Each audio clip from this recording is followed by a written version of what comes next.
Good evening. Welcome to the Board of Commissioners regular workshop meeting. It is November 12th, 2025, 4 p.m. City Clerk, would you call the roll, please? Mayor Brooks, Here. Vice Mayor Kerr, Here. Commissioner Taglerini, Here. Commissioner McGinn, Here. Commissioner Gavayi. Here. All are present. Thank you. First on the agenda is public comment. Public participation is encouraged. If you are addressing the commission, step to the podium and state your name and address for the record and the organization or group you represent. Please limit your comments to 5 minutes and do not include any topic on the agenda. Public comment on agenda items will be allowed when they come up. If you would like someone at the city to follow up on a comment or question made at the meeting, you may fill out a comment card with the contact information and give it to the city manager. Comment cards are available at the back table in the commission chambers. Completing a comment card is not mandatory. Do we have any public comment? With no public comment, we will move on to presentation. The Florida Association of City Clerks Central West Director, Lisa Morris. Good afternoon. Good afternoon. I am Lisa Morris. I serve as the Central West District Director of the Florida Association of City Clerks. Thank you for the honor of allowing me to be here today and having the pleasure of presenting Clara with a pin and an award. We today are here to recognize Clara for achieving a significant milestone in becoming one of the first municipal clerks in Florida to earn the Florida Certified Professional Clerks designation or certification from the John Scott Daly Florida Institute of Government at the Florida State University. Clara has worked for the city of Madeira Beach for 8 years and has served as your city clerk since October 16, 2017. Clara graduated from the 20-month program and was pinned originally with her certification on October 7th, 2025, marking a historic moment for Florida city clerks. I have to say that out of 31 clerks who originally signed up, only 17 completed the program.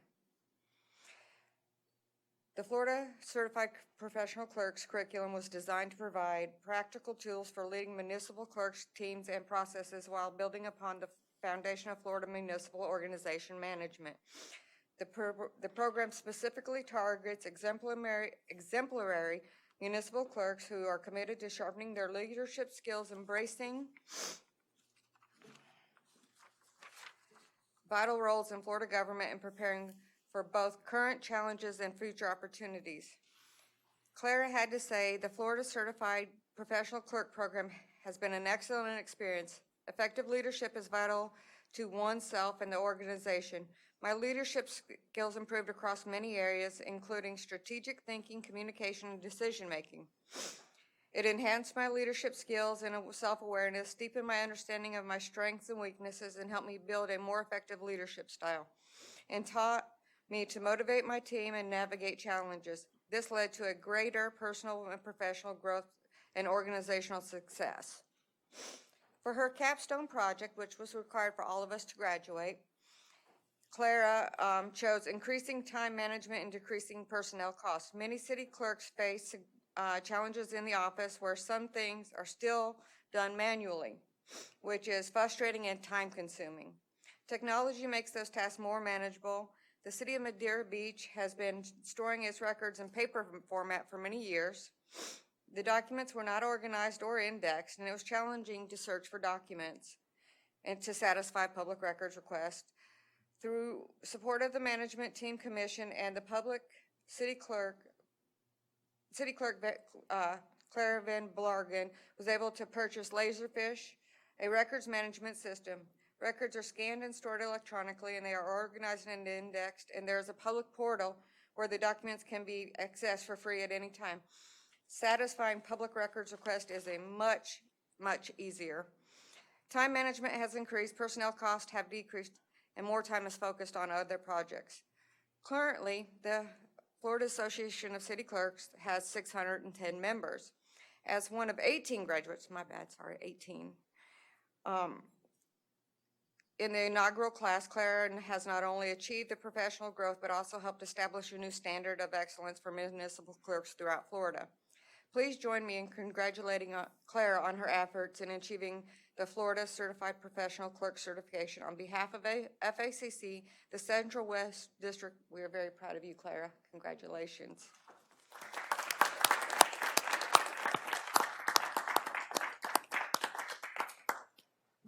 Hold that up so I don't get poked.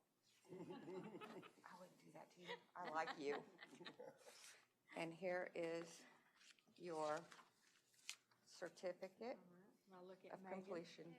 Come on, we'll turn it, Megan.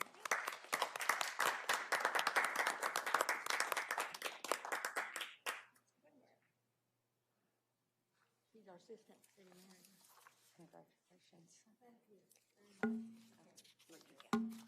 Congratulations. Thank you. Next on the agenda is Board of Commissioners Lobbyist Contracts Agreement. City Manager.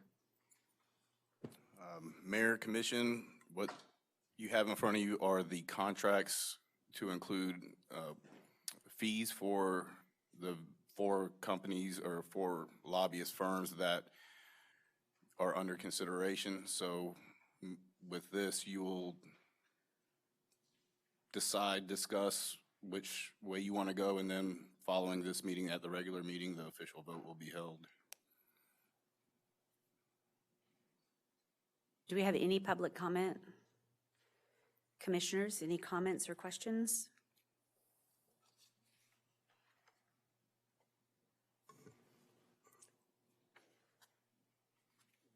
I have a quick question. So only 3 companies provided us with their cost, right? Their 4. fees?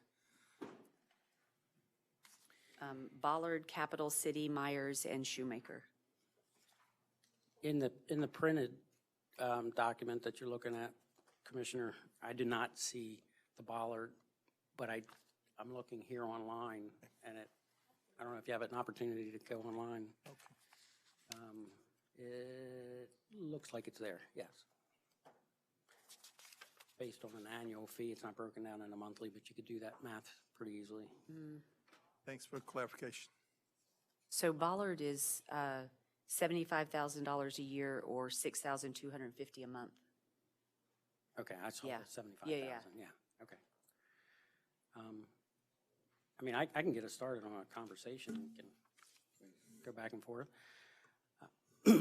I rewatched the YouTube, and you know, everyone that presented did a great job. The city, let's see, bear with me. Capital City Consulting and the Ballard Partners seem to be the largest. And my brief research shows that they annually seem to bring in the most from appropriations. A little more research, Capital City seemed to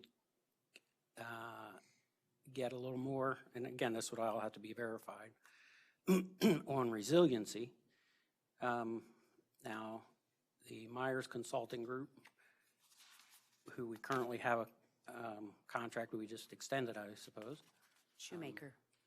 That's Shoemaker, I meant to say Shoemaker. I'm looking at it. Thank you for the correction. Alan is in Tallahassee, and he has his associate, Jim,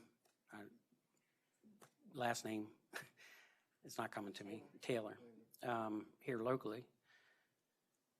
And he said he's basically supported by 27 in the legal side of things. So I put them as far as the number of people involved or available is considerable.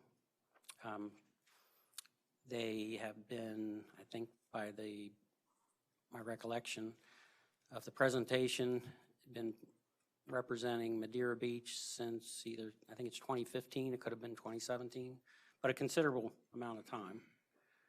And then Myers Consulting Group, RJ, had worked with Shoemaker and had been successful in awards for Madeira Beach, and but now is on his own, and we would be his first municipality.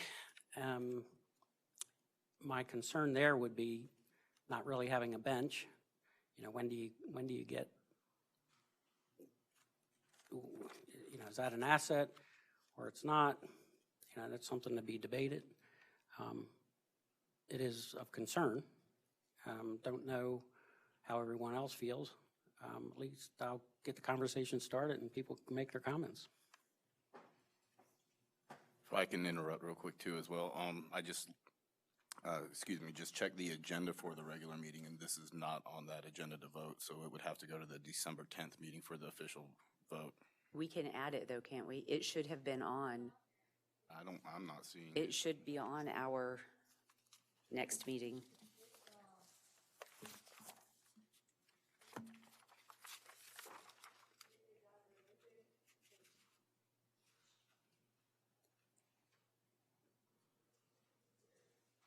Approval it's of agreement with 12B, a lobbyist firm. It is 12B. on there. There it is. Yeah, I apologize. that's okay. Commissioner Taglerini, did you have some Um, comments? Thank you, Commissioner Kerr, for all of that. I thought Ballard and Capital City, you know, are excellent candidates.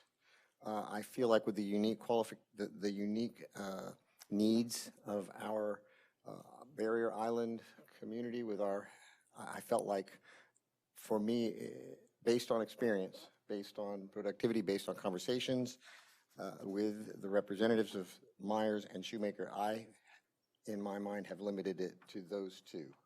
All right, and I went back and looked at some of the reports from lobbying reports in the past couple of years. Obviously, 2 years ago, Myers would have been a part of that, all right? But it was a Shoemaker group, and spoke to Alan, right? And I feel like, based on the report we got recently, I thought that was suitable. And so I definitely am interested in either Myers or Shoemaker, leaning towards Shoemaker, based on experience and research into past reports from both of those firms. So I felt like everyone came and did a good presentation. I felt like Ballard and Capital are both large firms and we're small fish. I'm not in favor of Shoemaker for many reasons, one of which is they did nothing for us for 1 year and collected $55,000. They did nothing. The representative who gave us that check stood here and said, we got that money because of the commission, not because of our lobbyist. The other issue that I took with Shoemaker is when they were asked to come and present on appropriations, they didn't. They didn't stay for the appropriations portion of the meeting. They don't come and give updates. They don't show up. So for a whole year, we essentially did not have a representative that came and provided the commission with monthly updates, quarterly updates, no updates. And when I look at the Myers Consulting Group, yes, he is on his own, starting out on his own, but his proven track record is based off what he did for us when he worked for Shoemaker, and he did that work. Someone living in Tallahassee, to me, based off of the phone calls I made and the questions I asked of different elected officials that are in Tallahassee and people who work with those people in Tallahassee, that doesn't make the difference. They all go to Tallahassee when it's time. I took the time to reach out to not only elected officials, but individuals who work in that world to get their opinions on who we interviewed. And at the end of the day, I feel like the best candidate for us is Meyer Consulting Group. And that we will be the priority. One of the positive things of being the first is he's got something to prove. And there's something to be said for that. But I also believe that he's proven who he is and how hard he'll work for the city because he's done that in the past. So that's my opinion. Respectfully, Mayor, if I could just throw in one thing. The last year issue, Representative Cheney also pointed out there was an issue with our city manager in communication who no longer works for us. And I just want to add that wrinkle into the discussion. That situation is not the same any longer. So let me say this. She's not the only person in Tallahassee who fights for money. There are many other elected officials of which we were told there were great relationships, and none of those elected officials were tapped. There are several people in Tallahassee who you can tap for money. And that representation on our behalf didn't happen, or there would have been more conversation than no conversation. That is how I feel, and that's just my personal opinion on it. Excuse me. In my opinion, I like the fact that Myers Consulting Group will also do the pre-session meetings, the briefings, the summaries, the education towards our employees. I've had a great opportunity to talk with them. He's very local. He has a great reputation. And I'm inclined right now to agree with the mayor. Thank you. I also, in my mind, I had limited the list to the two that Commissioner Tagliarini stated, RJ as well as Shoemaker. And, RJ reminds me of myself. Just a little quick story. When I was 32 years of age, I decided to go on my own. And I was really pretty determined and worked really, really hard.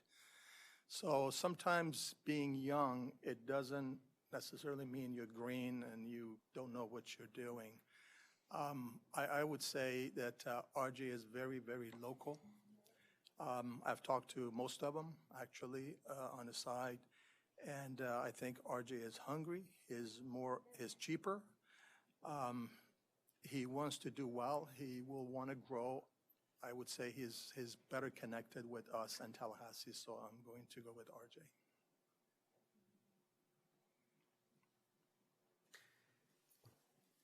Any more comments? Yeah, I just have a comment. You mentioned that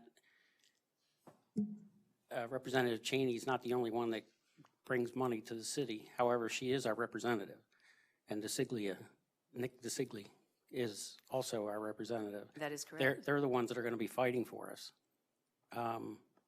They need to be able to go to the Hooper or and fight for that appropriation for us. He's not going to suggest, at least my understanding, Madeira Beach should get this appropriation unless it's requested by Representative Cheney or Nick DeSigli. I disagree with you on that. Okay. But educate my me, point is, because my point is, they didn't even do that.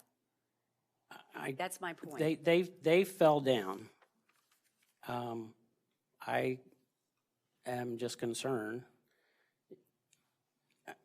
I'm just concerned. I think you may need a larger representative, a larger lobbying firm. I mean, as much as I like RJ, I think I would go with Shoemaker. I mean, they've definitely gotten the alarm, and Alan has been providing updates. He's been very active. He understands the issues. He's committed to going after having the fight about the tourist development funds and our public safety, and taking millions of dollars off of our residents back. It's an uphill battle, but it's a battle he's willing to have. So it's not just what we can get in a short-term, one-year appropriation. It's about adjusting our budget. If we can get millions of dollars taken out, having that tourist development tax pay for our fire and our police, EMS, because we have a fight, we have a ability to do that. We have 3 million tourists that come here annually, and that's why we need what we have. So, I don't know, that's just, it's my gut.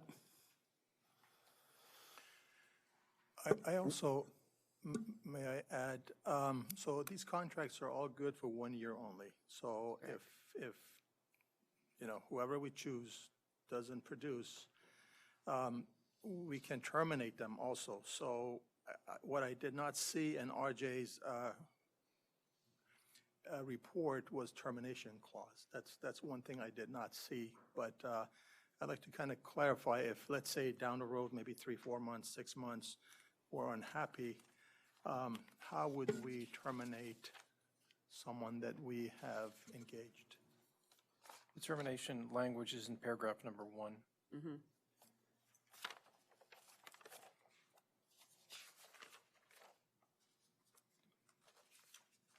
Hmm.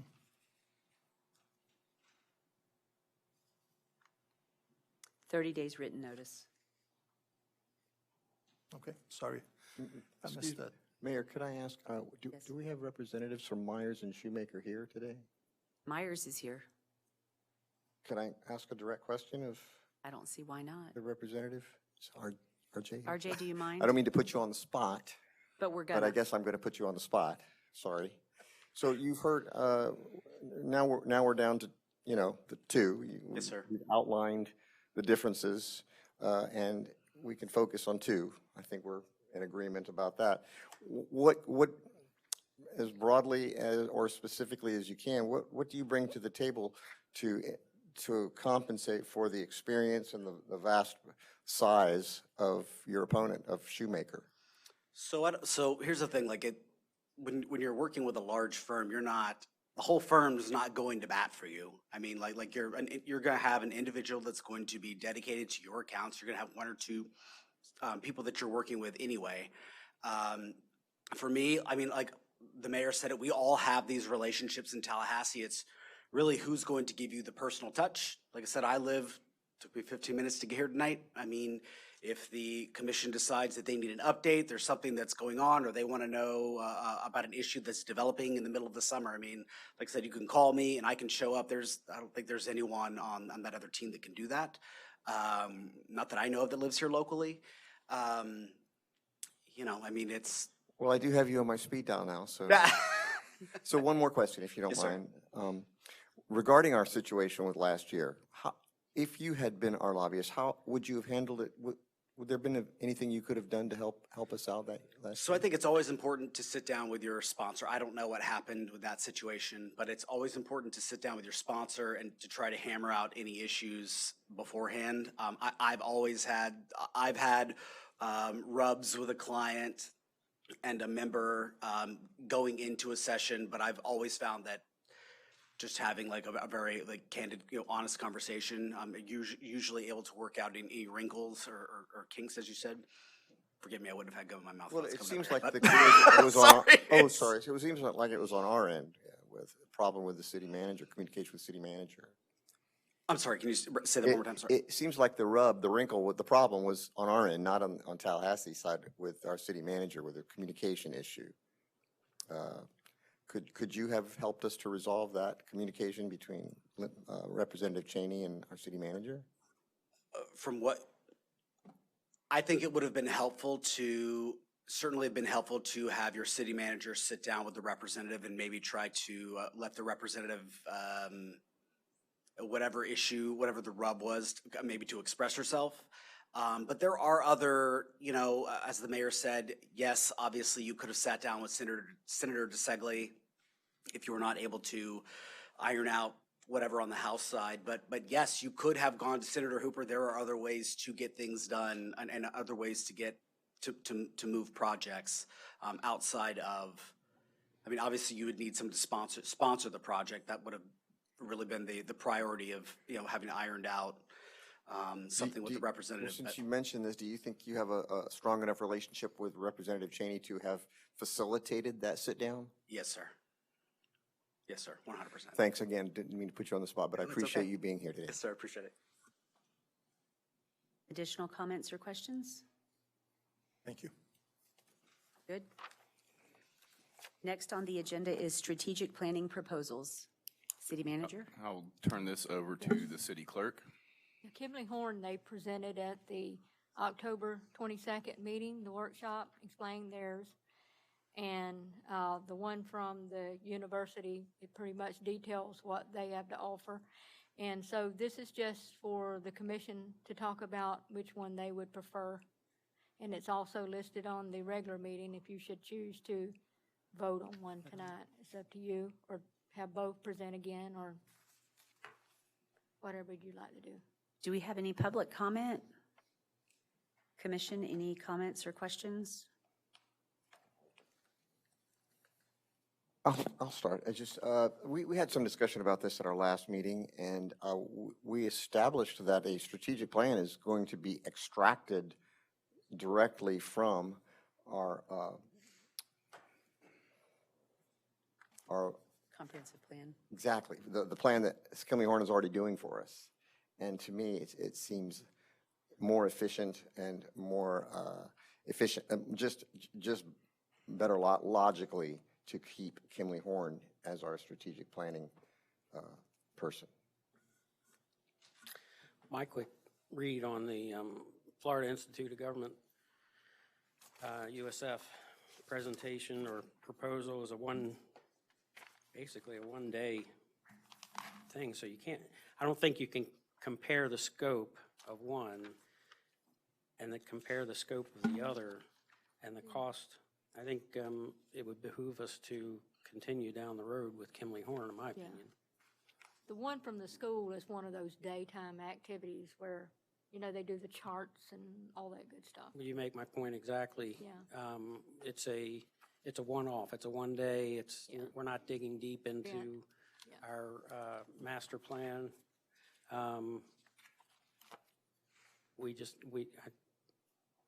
So you can't compare pricing is my point, because the scopes are totally different. Correct. Commissioners? I believe we should move forward with Kimberly Horn. I agree.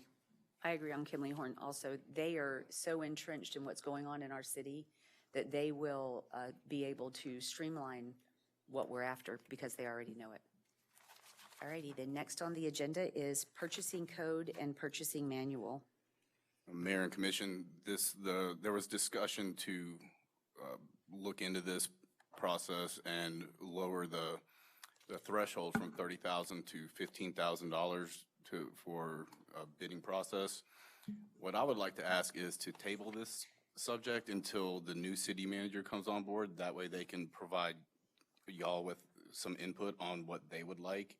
And maybe it's just an issue of transparency previously, and maybe this doesn't have to be lowered, or maybe it does. I'm not sure. I wouldn't like to be the one to do that for the new city manager, if that makes sense.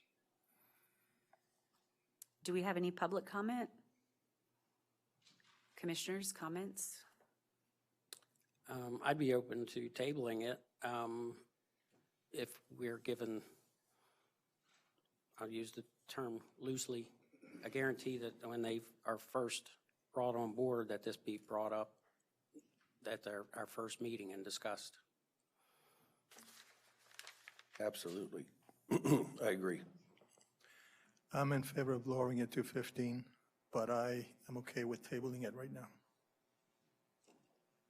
I'm okay with tabling it. I think that makes good sense, but I do have a couple of things that I think we should consider. Like, for instance, if we lower it that far, that's half. It's basically limiting what a city manager, their efficiency, what they can do.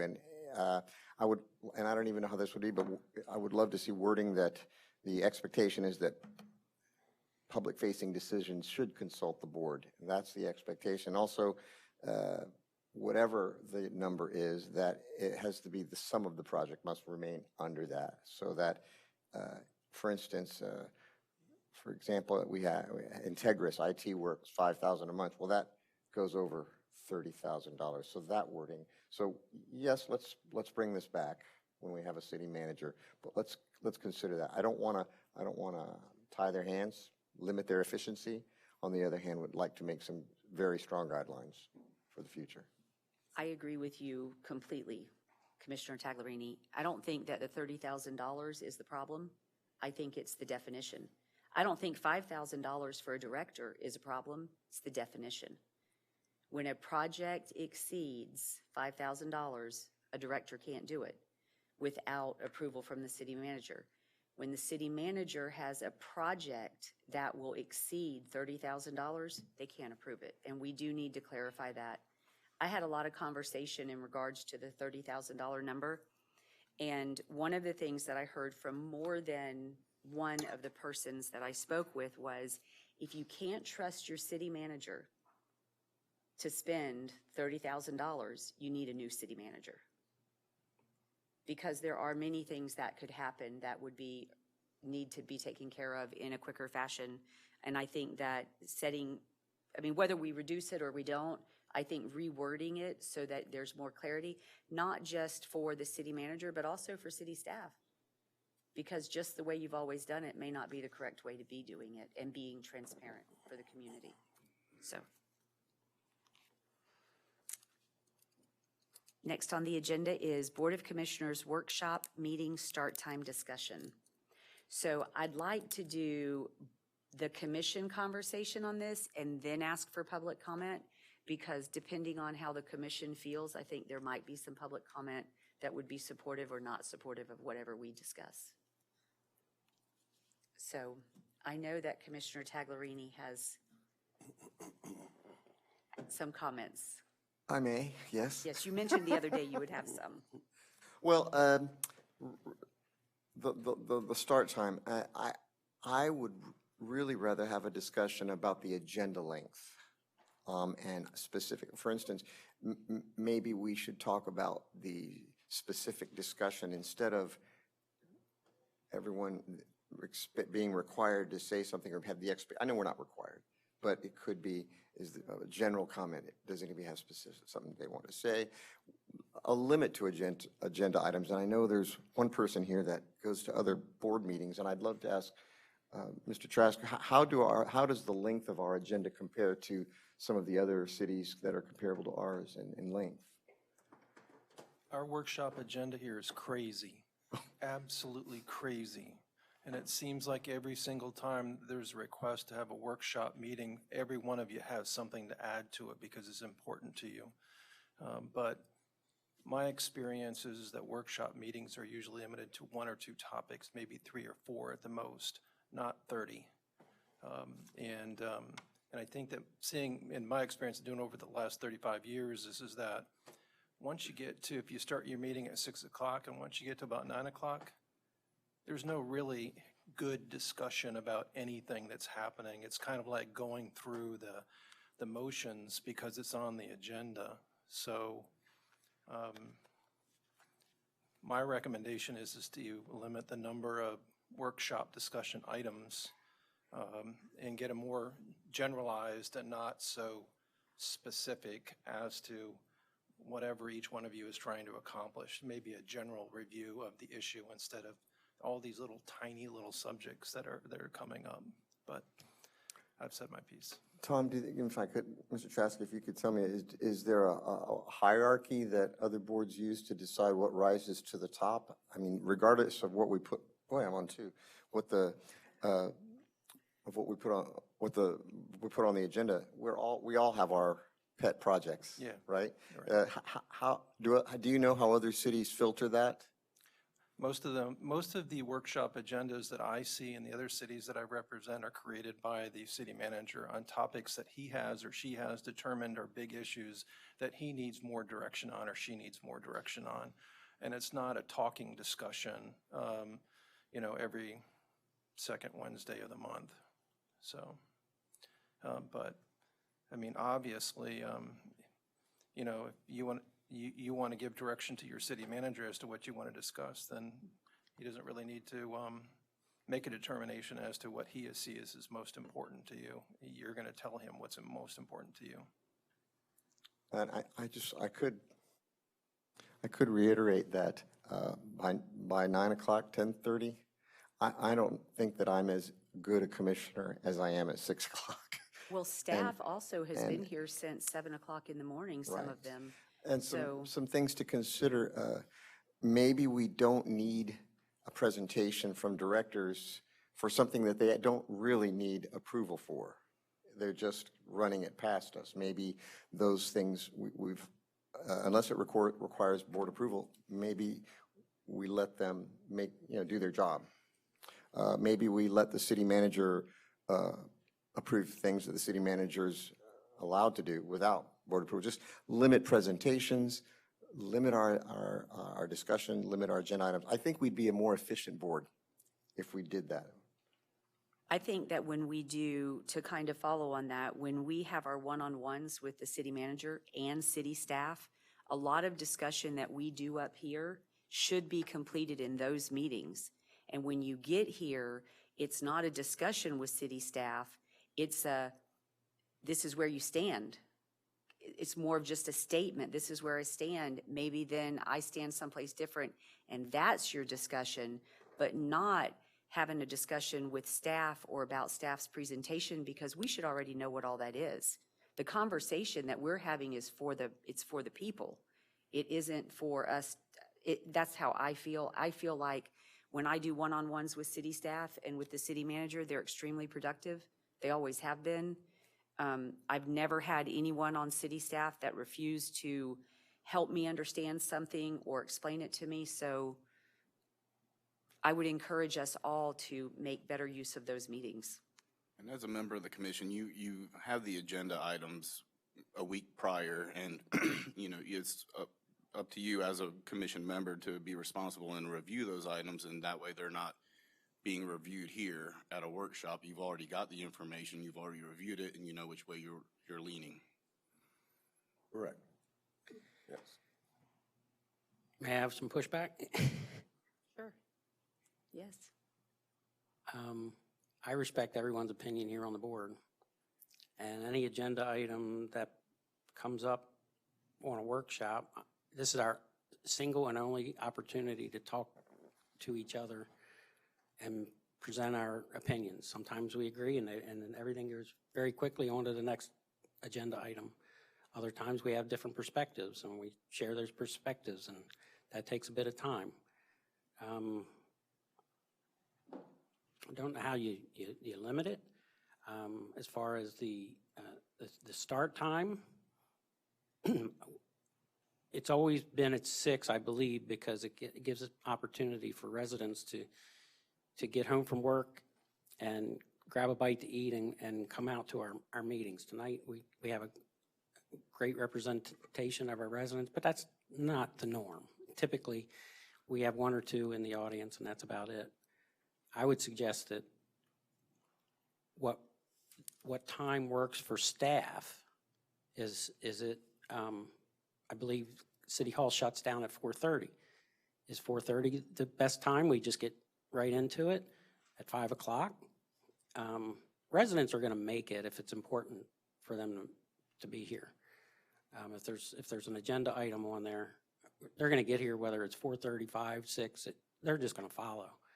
I would suggest that whatever works best for staff, that's when we start. And if there's a discussion item, we have an opportunity to discuss it. That's what we're here for. That's what we got elected for. Comments? In line with Commissioner Tagliarini, I think if we reduce the issues that are brought up before us, I think we can be more productive. We don't need to be here for 6, 7 hours to go through all the list. So I'm okay with reducing the number of items on the agenda. Reducing the number of items will also bring in more interest from the community, because I've had residents say, we watch you online, but you guys are so lengthy and sometimes long-winded, and we lose track of what you're saying. So if we reduce our agenda and concentrate more on what's, what we can do for the city, the residents, right? And then put the department heads that have been here since 7 o'clock in the morning, put their agendas first. It's because there's no way any human being could continually concentrate, for 12 hours straight, or 13 hours, 14 hours. Let's let them go first, let them go home, let them share their topics, and then we as a board up here, we can also determine the length of our responses. So I think we're moving in the right direction as far as reducing the agenda, but we can always, fill in where it comes. So that's my opinion. Thank you. I mean, one of the things that we have done is started using the consent agenda, which is huge for our regular board meetings. But on a meeting like tonight, we could have had Public Works, Fire, Finance, and Community Development come before the Board of Commissioners or the city manager. That would help staff, because once they're done, they can leave. I still feel very strongly that as a commission, we should have conversation here. I'm not saying we should not be having conversation, but we should not be coming to this meeting and trying to get clarification on what's being presented. Take advantage of that one-on-one so that when you sit here and you're having the conversation is with us, not getting an education. We should have our education from our one-on-one. We should already understand exactly what's being presented to us from city staff. And then we can talk about what we understand it to be. That's what I mean. I'm not saying we shouldn't discuss it. We just shouldn't be discussing it and having them teach us what we're doing and then discuss it with us, because you need the time to absorb it. If you do your one-on-one, they educate you on what they're presenting. You have the time to absorb that to be able to sit here and have a conversation with fellow commissioners. Right. That's right. how I feel. As far as time goes, I talked to some people in the community. They just didn't care whether we did it at 4 o'clock or 6 o'clock. I didn't get a lot of pushback on anybody really caring about that. We do the budget workshops in budget season at 4 o'clock. I think it'd be interesting, and I'm indifferent to it. I do care about being here until 10:30 or 11:30 at night. That's just, you're sitting here, you can barely keep your eyes open. So on that, I would go however the commission wants to.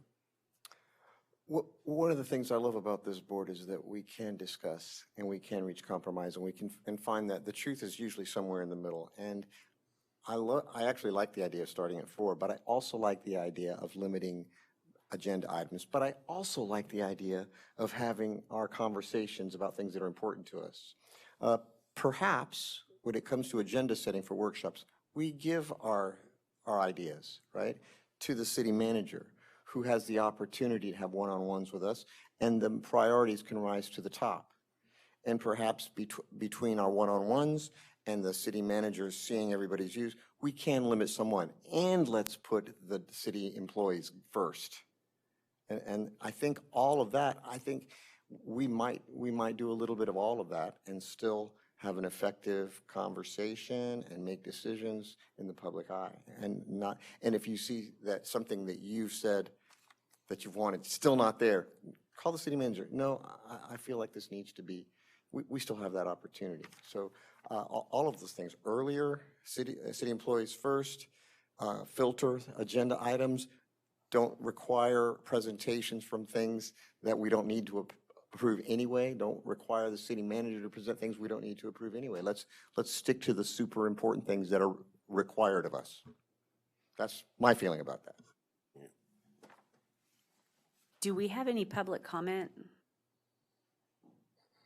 Okay, so commissioners, any additional comments or a wrap-up of?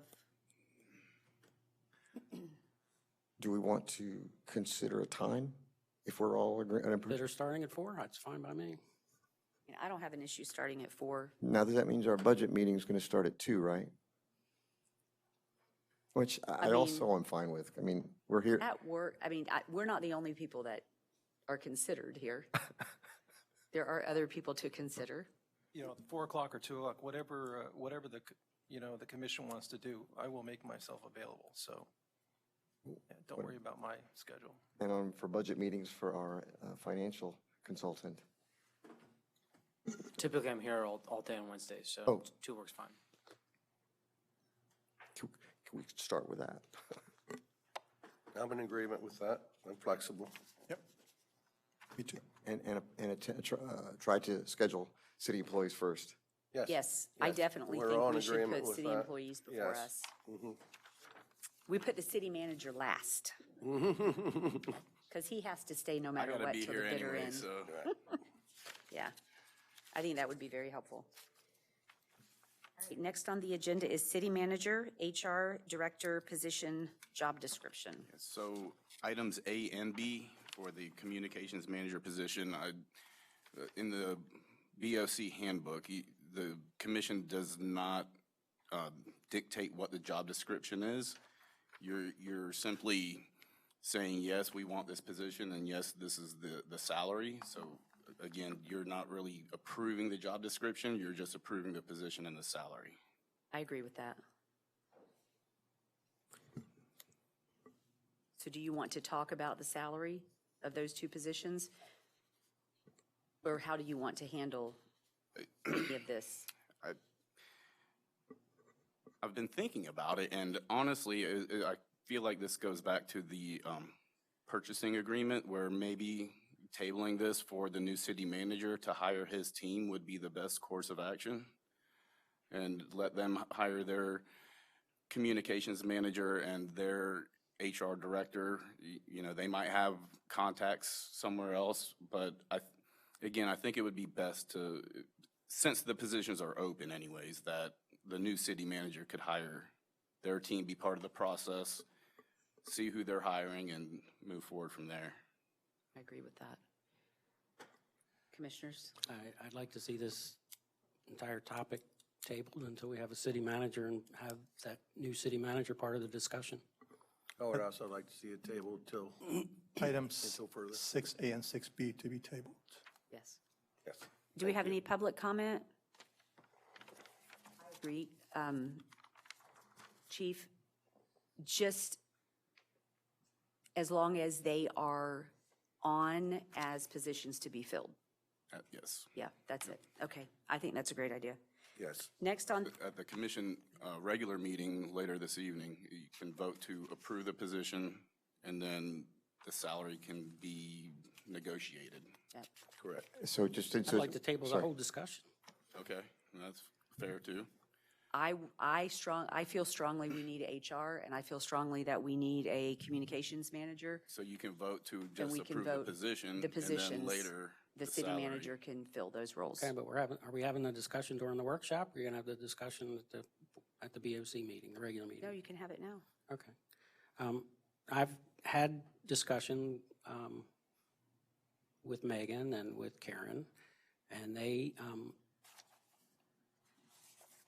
Megan, it's a joint responsibility now.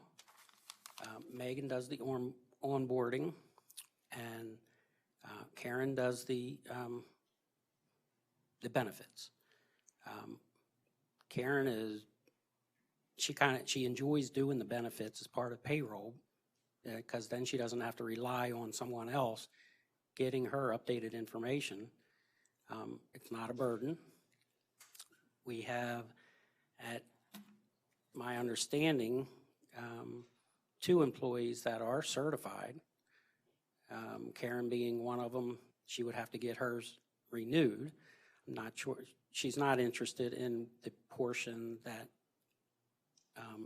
Megan is doing. That being said, she wouldn't say no, but that's not what I'm suggesting. my suggestion is that we wait until we have a city manager and he determine what's needed and what's not. Not that, as a board, I think we're overstepping the charter and saying that we need these positions and being filled. I think that's an operations role. And the city manager, whoever that might be, would have the influence on what's needed or what's not. So for us to just say we are definitely going to fill these positions, that these are going to be open positions, I don't agree with that. So my point is, they are two positions that have been on our roster for employment, and those positions should be actively open positions that the city manager coming in can fill. That's all I'm saying. We should not be dictating whether or not the city manager hires an information officer / communications manager or a HR person manager. Those are already two positions in this city that should be filled, and the city manager should fill them under their guise. We're not making new positions. As long as the Already there. positions are already in place, then It's it's up not to the up to city us. manager to hire those and fill those positions. I'm not sure 100% if the HR director position is in there. I know there's HR. I don't know if the director is actually in there. When I say HR, it could be manager, director. I'm using that. I just So want there's human an resources. HR position, Yes. so that we can fill that. And then our last PIO / communications manager was Kurt Presser. That was a few years ago. I'm not sure if that's still considered an open position or if It's it's in our taken out of budget. if it's in the It budget. is in our budget to fill that then position. I can say, let's table this and let the new city manager hire his two individuals. Budgeted full-time equivalent positions by department. Human resources is not in the 2025, as it was at a .43 position on 23 and 24, and a .5 position on fiscal year 21 and 22. This is based on the Excel spreadsheet that Andrew Laughlin prepared for all of us. I don't see a position. Let's see, community development, that is at a 5.75. I don't know what the breakdown is on that. That was something that I would have to understand. But in 2019, we had 69 full-time employees. 2025, we have 84.3. The city hasn't grown. Why do we have so many more employees? Why are we looking at adding 2 more? Let's get a city manager in here and make these decisions together with a professional. That's my point. I don't think we should add any full-time positions from the board. I think the city manager needs to be part of that decision, how he wants to, or he or she wants to run the city. I don't want to put handcuffs on him or her. Can I ask Andrew? I read the same thing. Am I misreading it? Are neither one of those funded full-time currently in our budget? For the 2026 budget, in the city manager's office, we have a public information officer. We do not have an HR director budgeted. I believe we started circulating that idea around maybe September, early October. And after the budget was largely formalized, and I think I made the comment, if we do want to go down that path, we can propose a budget amendment during 2026 to formally budget for that position. So right now we do have the public information officer budgeted, the HR director not. As to Vice Mayor Kerr's question on history in HR, we had a part-time HR director, Sean Lilly, who I believe started, 2022, 2023, and then ended employment around that 2023 or early 2024 timeframe. So that's where you saw that fractional FTE in the HR department. That was the last HR-specific hire that we had.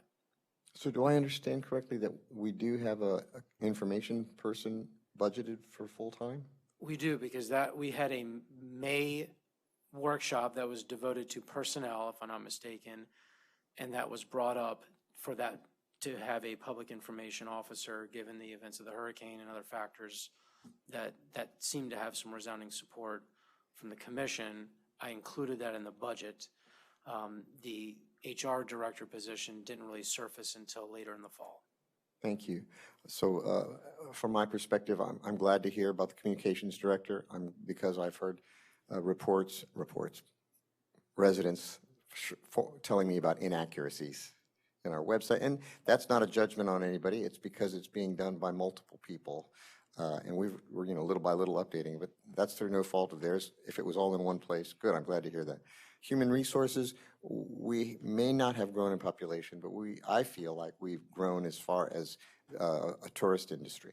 And we need to be able to service everyone efficiently. So my opinion would be we create those positions full-time and then let the city manager hire for those positions or be involved in it.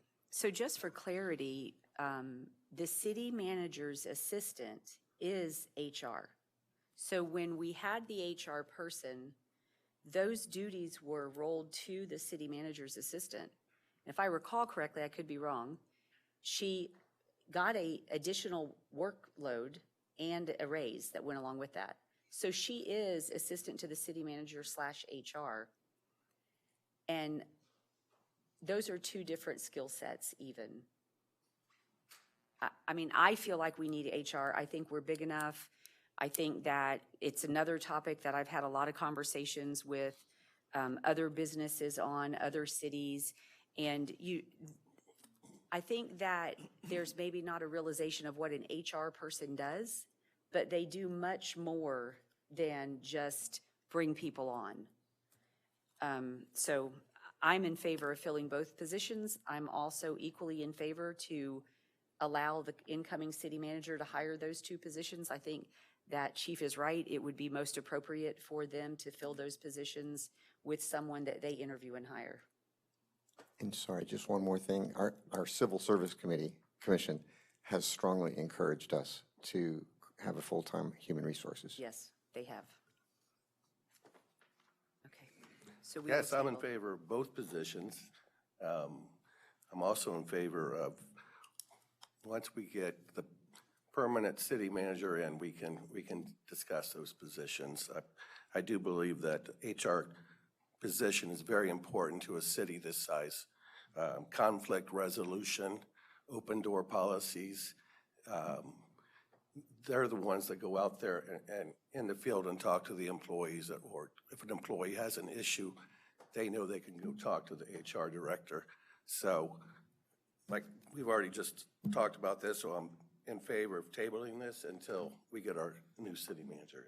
Thank you. I'm in favor of tabling the whole thing as per Vice Mayor and let the city manager chime into this decision. Whether we need an HR director, whatever we need, I think we should wait. Okay, do we have any public comment? Next on the agenda is the Johns Pass Village Committee. Hey, Mayor and Commission, I will turn this over to you. Essentially, this is looking to bring back the Johns Pass Merchants Association. Depending on what you would like to call it, whether it's similar to the Civil Service Commission, there's a process to get that under the city's umbrella. If it's simply an association and have discussions, monthly discussions or whatnot, I think that would be the easier lift. But again, I'll present this to the board for discussion. So I started this discussion, so I'll start the conversation. I've been attending the Johns Pass Merchant meetings that they have once a month. And from attending the meetings and just being out in the community and the lift that is down at Johns Pass and all the events that go on and the merchants wanting to be involved in all of that, when I was in one of the meetings, they were discussing bringing back the Merchants Association, which is a non-for-profit. And a non-for-profit has a lot of associated fees that go along with it. And if their goal is to fund the things that they need to do down there and work with the city, a greater use of their money would not be paying for insurance for a non-for-profit. And in that meeting that day, of course, I didn't know this, but one of the chambers brought up that if they formed the nonprofit, they would need insurance. So the pricing, communication is, and involvement is what they want. I felt like a good option for the city and for the merchants would be a committee, not a commission, but a committee. Not unlike when we had a budget committee. We used to have a budget committee that had residents on it. I served, it's the first thing I did in the city as a volunteer, was served on the budget committee. We met once a month, budget season, it was more times, and we were a committee that came together. At that time, the finance director would attend. Very often, the city manager would be there, and then sometimes commissioners would show up to not participate, but to listen. And I felt like, and I do feel like, a committee would give the merchants an opportunity to really have an open dialogue with the city to talk about all these things. I think that sometimes misinformation or miscommunication happens, and it would be a quick way to resolve it and allow the city staff that is involved in what goes on down there to participate in scheduled conversations with the merchants. I envisioned it personally as being a committee that was comprised of merchants, possibly a resident or two, and then a representative from our two chambers. So we have two chambers that represent the beaches, and I'm pretty certain I can speak that they would both like to be involved in that. And with that, I think that based on, we've got the Seafood Festival, and there are lots of resources that the merchants can provide to the city and to the staff in assisting in that. And I feel like it would help build a stronger, better relationship. But not as a commission, as a committee. Now, my understanding was that Attorney Trask might have some guidance to us on forming a committee and what the city would be required to do or not do.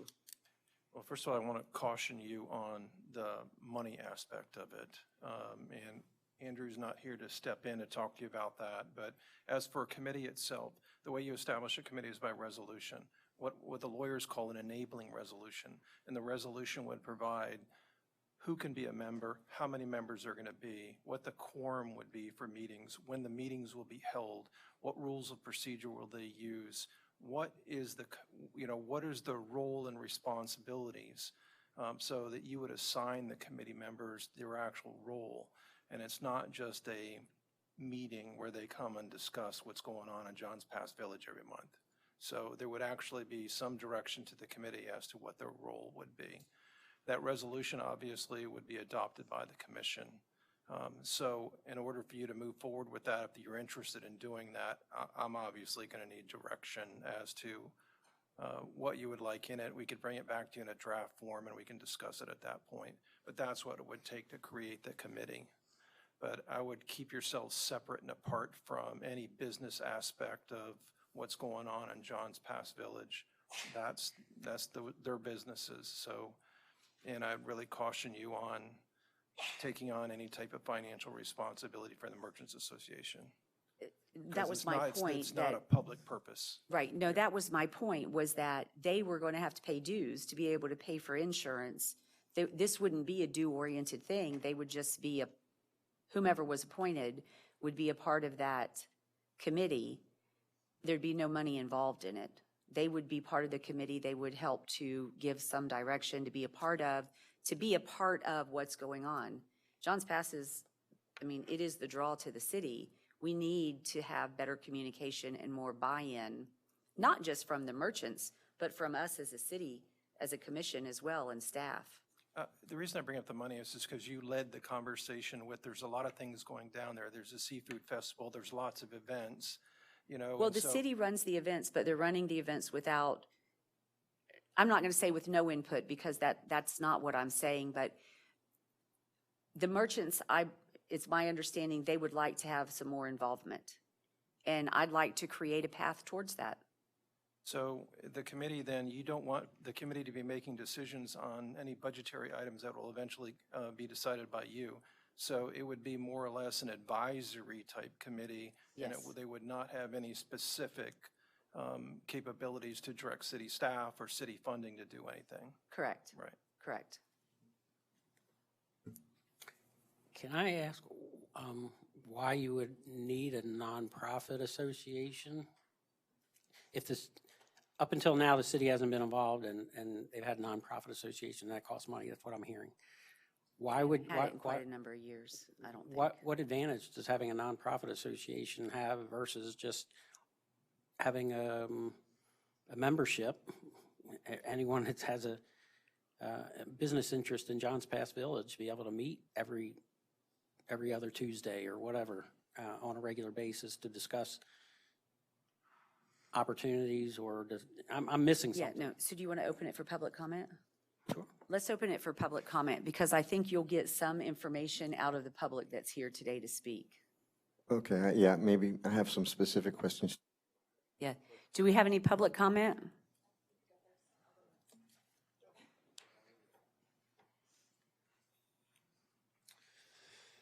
Not sure how to turn this thing on. It's already on. Thank you for the opportunity to speak. Personally, I think it always helps to start with a goal, right? I think the goal here, at least in my mind, and I'll let other business owners and interested parties speak to their specific goals. But to me, my family's been a part of Johns Pass for many, many years. And my father has preached and give dissertations many a time about why it's important to have some sort of Johns Pass Village Association. My father, my aunts, my whole entire family has been involved in different iterations of Johns Pass Village Merchants Association, Johns Pass Village Association.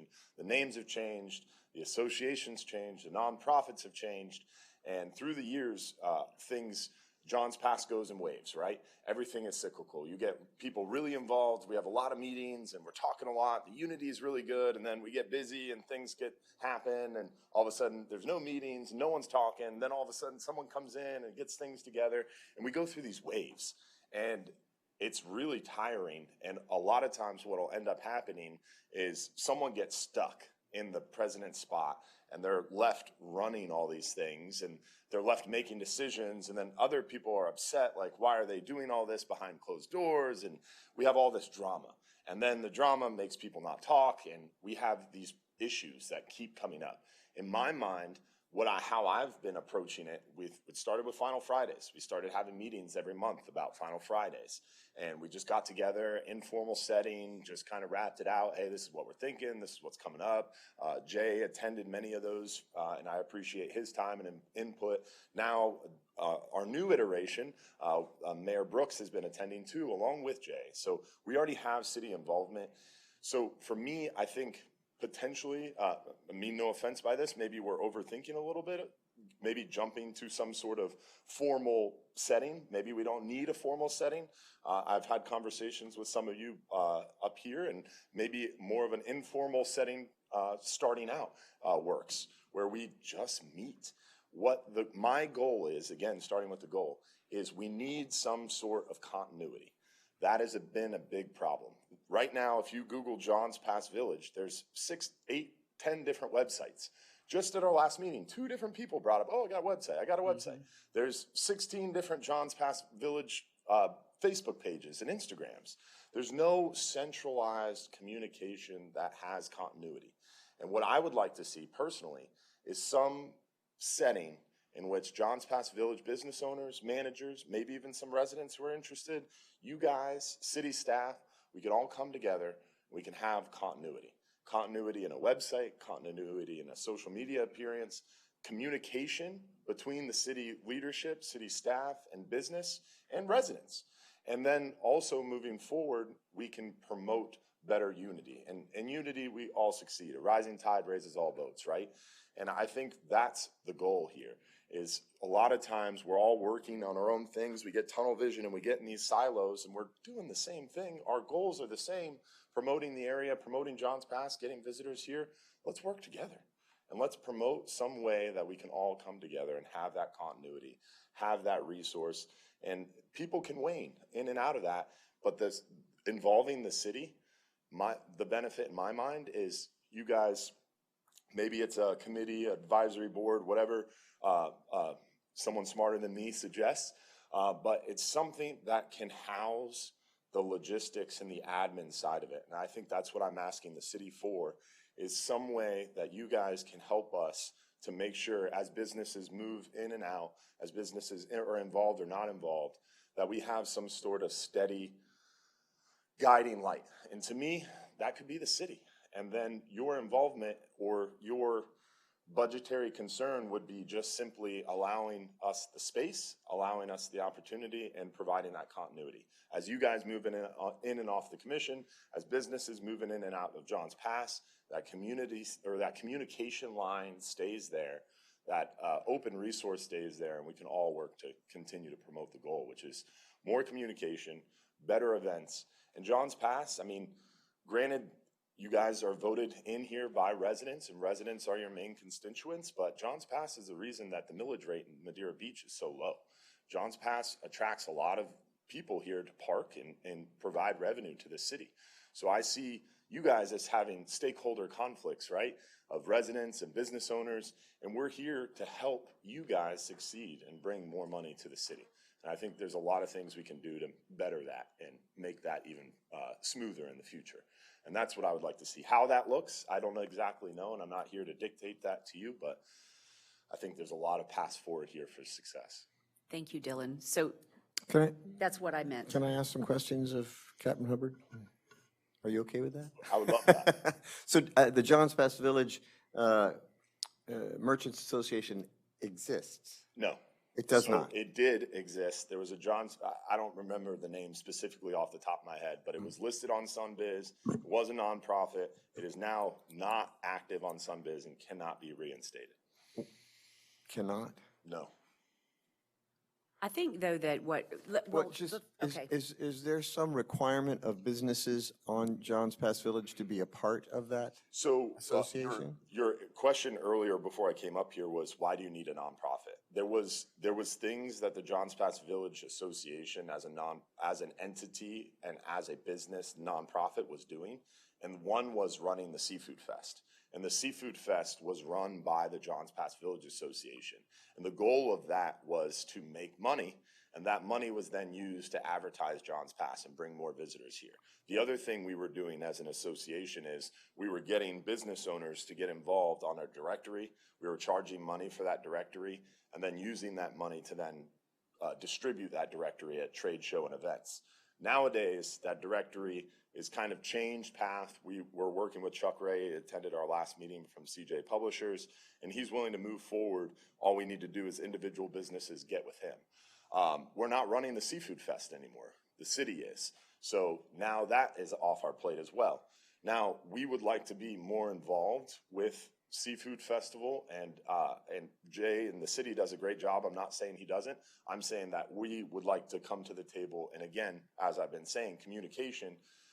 If we have more frequent meetings, if that door opens, then by working together, I think we can all make that more successful. So I think you said Jay and Mayor Brooks have been coming to me.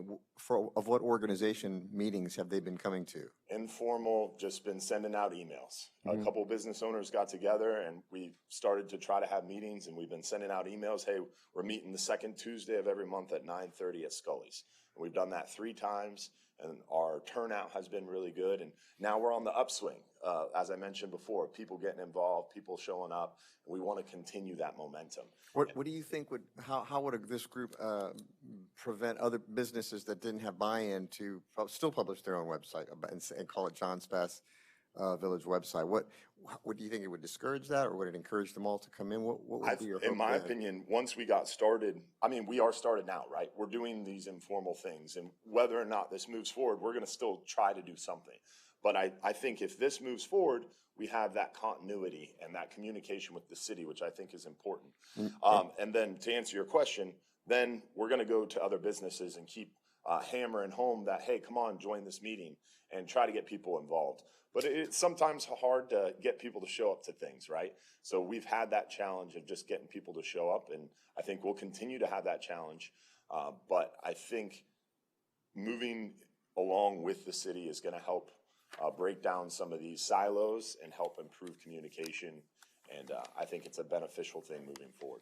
And you feel by involving a city representative or the city in some way that it'll make it have a more official appeal to business owners, and that they might come together for a single message and buy into a website, something like that. Was that what your goal is? I think business owners could, involving the city doesn't necessarily entice more business owners to be involved. Maybe it does, I don't know. But I think involving the city, to me, at least in my personal perspective, if you're asking me, I think what that does is improve communications between us. We've had in the recent past a breakdown with the city leadership and city staff because of the issues we faced with the previous city manager. Now we have an opportunity as this new city manager comes on, if we have some sort of city committee, advisory panel, informal meeting set up, then this new city commissioner or new city manager comes in and they can be a part of this conversation.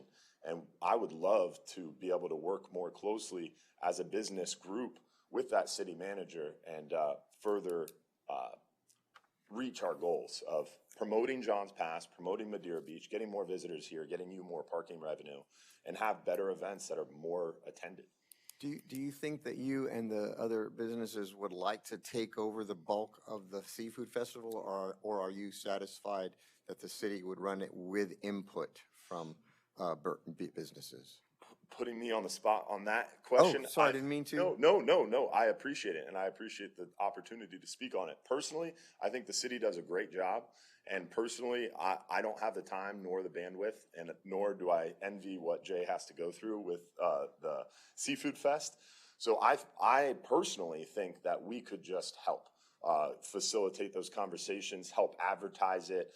I think we've already had conversations just at this last meeting about better ways to use our business networks to help amplify the message. And I've had conversations with your contractor, Jeremiah, in depth at the last Seafood Festival. Is how can we better work together on this next Seafood Festival to amplify those messages? So I don't mean to keep interrupting. No, I just want please. to make sure. Please. What I think I hear Mayor Brooks and you saying is that you'd like to see the meetings housed here as a city-sponsored meeting event and invite business merchants to attend. Is that what you're suggesting? I'm Mayor open Brooks? to anything, personally. What I wanted, or what I saw to get the conversation started, is the need for a committee for accountability. So in this week's meeting, and I don't mean accountability in a derogatory sense, I mean accountability in a good way, to follow through, to carry on. There were several topics of discussion that came up in the meeting that were misinformation. And if we were having a meeting, it would be more formalized by the city where that misinformation might not be flowing. I think the benefit for recreation, for Jay, and all of what he does, another thing that came up was sponsorship of one of the items that the city pays for the Seafood Festival. I think that when you've got the businesses and they're bought in to that conversation and you're planning, and the business says, well, I can get a sponsor for the beer tent. I can get a sponsor for the Pepsi. I can get a sponsor for the stage, the entertainment, the Jolly Trolley, the water taxi, the whatever. Then when you look at what we spend to have the Seafood Festival, maybe we wouldn't spend as much and we'd have more profit, where that profit then could go back into the city's budget for needed items in Johns Pass, for the city to put that money back into advertising, for the city to make a profit on whatever to pay for Final Friday, right? That's what that's my, and I mean, I think I've been pretty vocal for the last 2 years about wanting to see the Seafood Festival turn a profit. And I believe we should be leveraging every business in Johns Pass to utilize their contacts and what they can bring to the table, because every little bit helps. That's my opinion. I'm not saying that is what it is, but I've listened in the meetings and they're willing. And so how can we, and I do think staff does a great job, and it is a lot of work to put on the Seafood Festival, but let's use our partners, let's use our community, let's use our chambers, utilize what is right there for us so that we can all be better and maybe not have to have such a heavy lift on something and at the same time benefit all of the merchants in Johns Pass and create better relations. And we want to be leveraged, right? We want to be a part of the conversation. I know I'm guilty as a business owner. I get pulled a million different directions, and it's very difficult to stay on top of things. If we have these meetings and these conversations are going on, I'm reminded of things of, hey, we got Village Friday coming up this week. We need to do a post and help promote that. Or, hey, the trolley, for example, was a conversation in our last meeting Jay brought up, because we all said, hey, this last Seafood Fest, it was really cool. The free parking, the free trolley, that was awesome. It worked out really, really well. It was a great idea. It flowed well, it was smooth. And Jay mentioned, hey, that was $18,000 in cost to the city. And I think personally, my quick response to that was, hey, we could get that sponsored. Free trolley brought to you by X business, right? So those are the things that we could help the city do. And those are the conversations that will happen if we have these, if we have this continuity, this unity, this communication. And that's what I want to get out of this. I think I'm just trying to get a vision in my head of what would suit this. I mean, I think a collaboration between the city and the merchants of Johns Pass Village is very important. I think we need to. I appreciate you answering those questions. I think you've addressed my questions, concerns. I don't know about the rest of the board. I have a comment. I've attended, and it hasn't been for quite some time, but the monthly meetings, I believe the Tampa Bay Beaches Chamber would have it here. And it would be for business discussion, and we'd have a few, 2 or 3 different businesses from Johns Pass here, and it was more of a learning session for me. What are the topics coming on?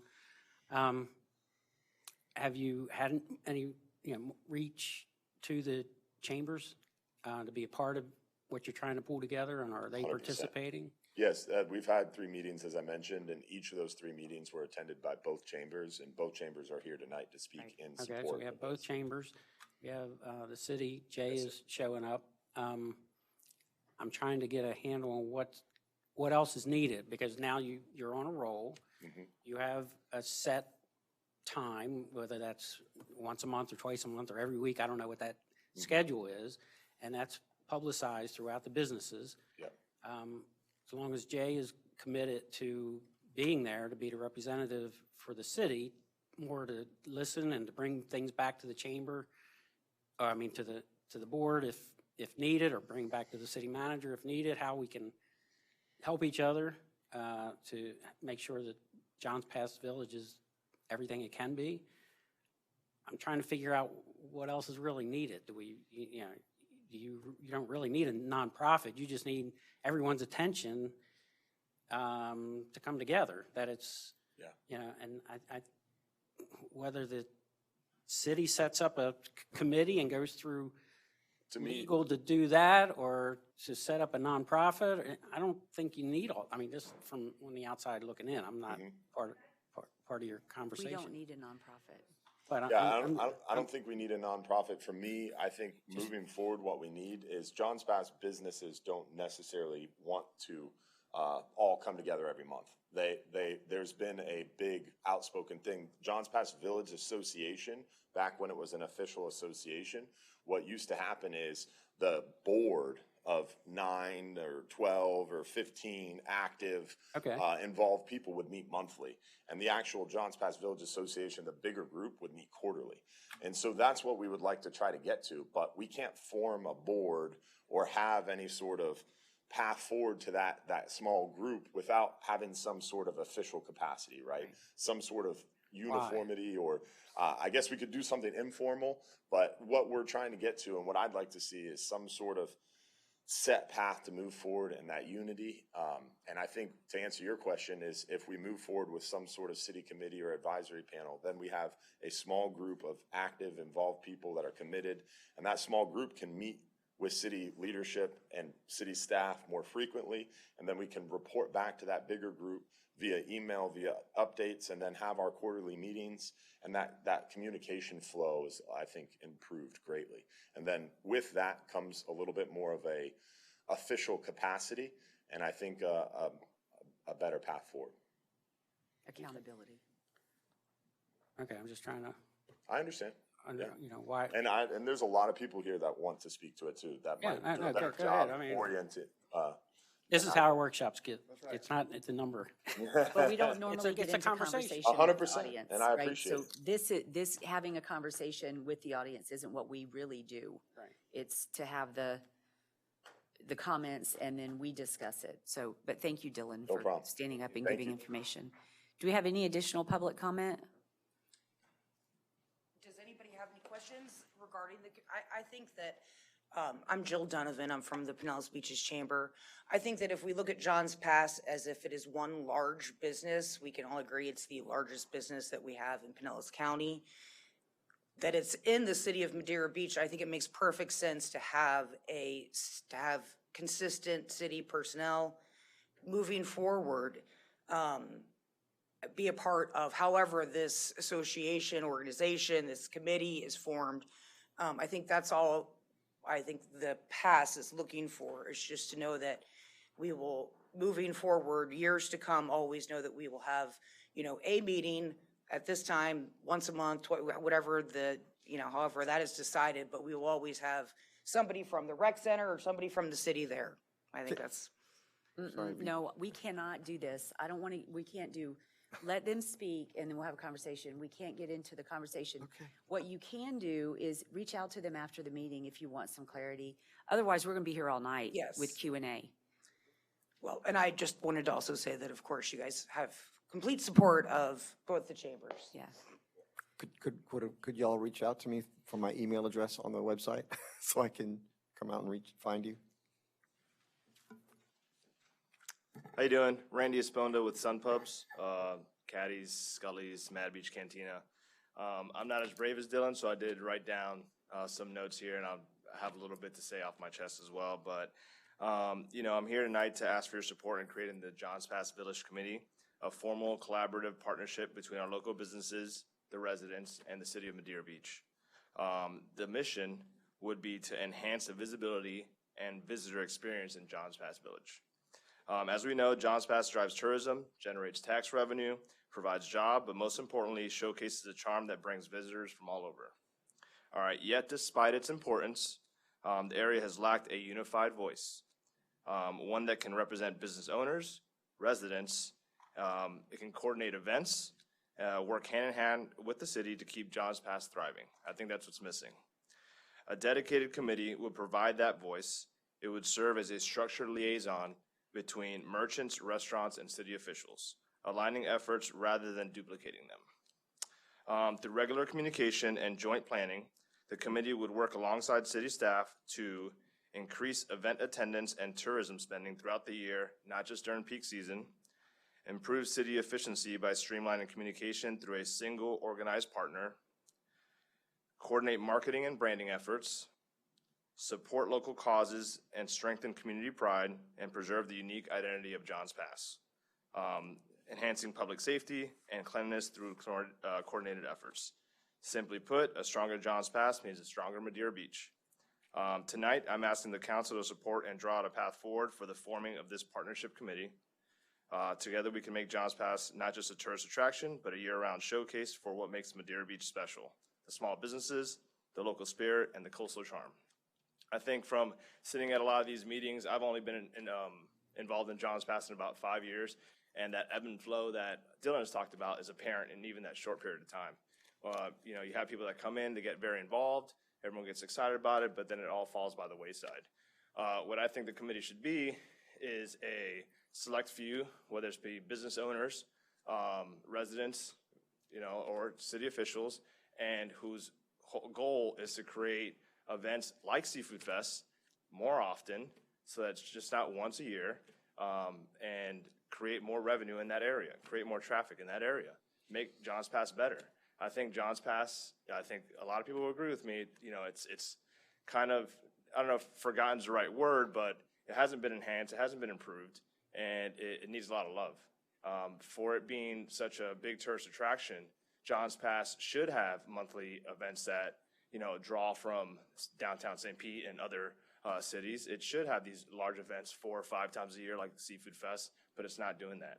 And I think we need a group that is fully committed to doing that on a weekly, monthly basis, communicating that to the businesses in Johns Pass of what's occurring, marketing that to the residents, and working with the city officials to, you know, have one common goal.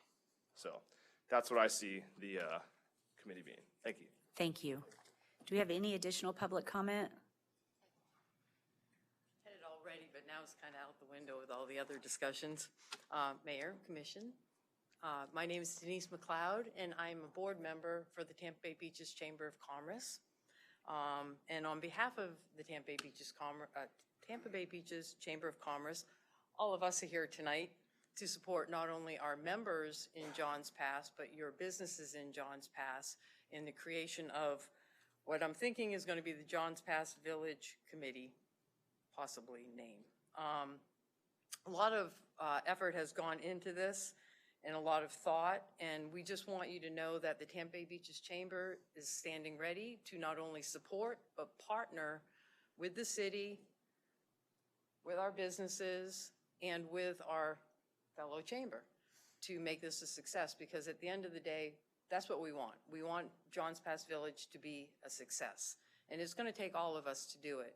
And we just want you to know that we are here and we're ready, and we look forward to working with you to see how we can make it happen. I'm grateful for your consideration. Thank Thank you very much. Can I make a suggestion? Yes. How about moving forward from this meeting, myself, Jay, Megan Powers, we get together, we get with Dylan and the current committee, formulate a game plan, and then we can bring it back to the board. And then, because even if you approve to do it now, we'll still have to do that for Attorney Trask to make Right, that we're not resolution if that's the way Yeah, we so I decide to don't go. think we're approving anything tonight other than just discussing how the commission feels about a committee. I obviously feel very strongly about it. I think it would be of great benefit to Jay. I think it would be a great asset to the Johns Pass Village. I have had many people ask me why we can't do the Seafood Festival multiple times a year. Why do we only do it once? Why couldn't we at least do it twice? And I've said to them, it's a lot of work. But with a joint partnership, the work wouldn't be as much of a heavy lift. So I think that's a great idea, Chief. If the commission agrees that a committee would be favorable, then let the chief and Jay and some representatives from Both chambers. both chambers and the pass We get come up with an idea of Yep, what we and then want to bring us present. something back. Attorney Trask? I just want to remind you that when you have a committee, all meetings have to be open to the public. Yes. Your city clerk will have to be here to take minutes. Minutes will have to be drafted at every single meeting. And so, and if you have additional staff, like a staff liaison, the city manager, or somebody else, that obviously is additional staff time and cost to the city. So it's just not a matter of having a meeting. There are other legal obligations that we would have to meet if we have this committee. Or just a committee? For just a committee, correct. When we did the budget committee, It would have been remember them a recording public it. meeting, open to the public. it was always public, but, Yeah. okay. Yep. I mean, I would be in favor of you bringing back to us Yeah, and we something. can, if a committee would make it a little more difficult to form, then we can figure out a name. Because I think that the intent is just to have the city and, Johns Pass Village merchants be able to sit in the same room together. Some consistent accountability and some open-minded I think that's thinking the and intent, sharing regardless of of what it's ideas. called. Yes. I could just make one more Yes, comment. please. The reason I keep asking questions is because I love all I've seen some great goals, some great missions. It's all big picture thinking, right? I like to find out, where do they meet? What time do they meet? Who runs the meeting? Who's accountable for Too early. decisions made?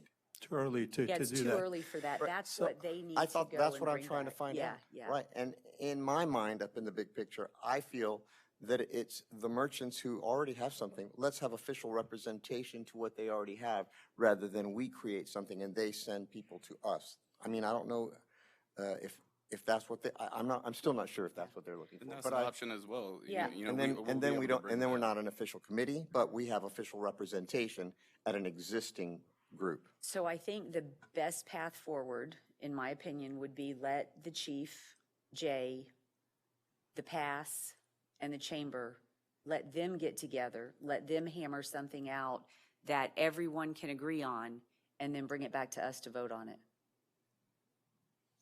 I feel confident that that can happen. So Mayor, I have a question. I'm sorry. I'm definitely in favor of the committee, no doubt. And Johns Pass is the biggest tourism draw. Okay, now what about other parts of the city that may be a part of similar committee? You know, for instance, District 4, we have a lot of businesses in here that may want to be a part of a committee. So are we just looking at Johns Pass committee, or are we looking at a bigger picture? I think we're just looking at Johns Pass For now. for now. Johns Pass is unique to Pinellas County. It's unique to the whole west coast of Florida. And will it be limited, the members would be limited to a certain geographic area? I think that's what we have to let them decide and bring it back to us. Yeah. Because I feel very confident in the meetings that I've attended that the participants that are showing up for those meetings, they have their pulse on what they need. And they tend to, in my opinion, be in agreement with one another. They're all in the same boat. And I think that if we hand this over to the chief and let him organize a meeting and get them all in the same room and have a discussion, I think they can come up with what we really need. I totally agree That'll with you. I benefit, was just concerned yeah. about other parts of the city that may be saying or asking the same question. What about us? So there's That's all. no other place in the city that it has as many businesses as Johns Pass does, centered in one place that's based on a tourist destination. Okay. Right.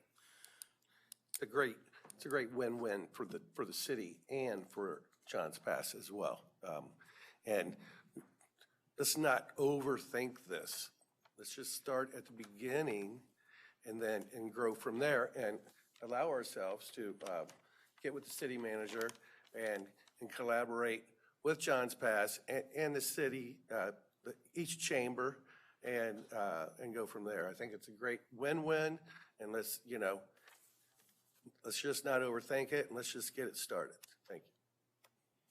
If I might, to close, I really like Commissioner Tagliarini's comments. It's up to the businesses to pull together the meeting, and it's up for the city to make a commitment to attend and be a part of that. But that's where I'd like to see it.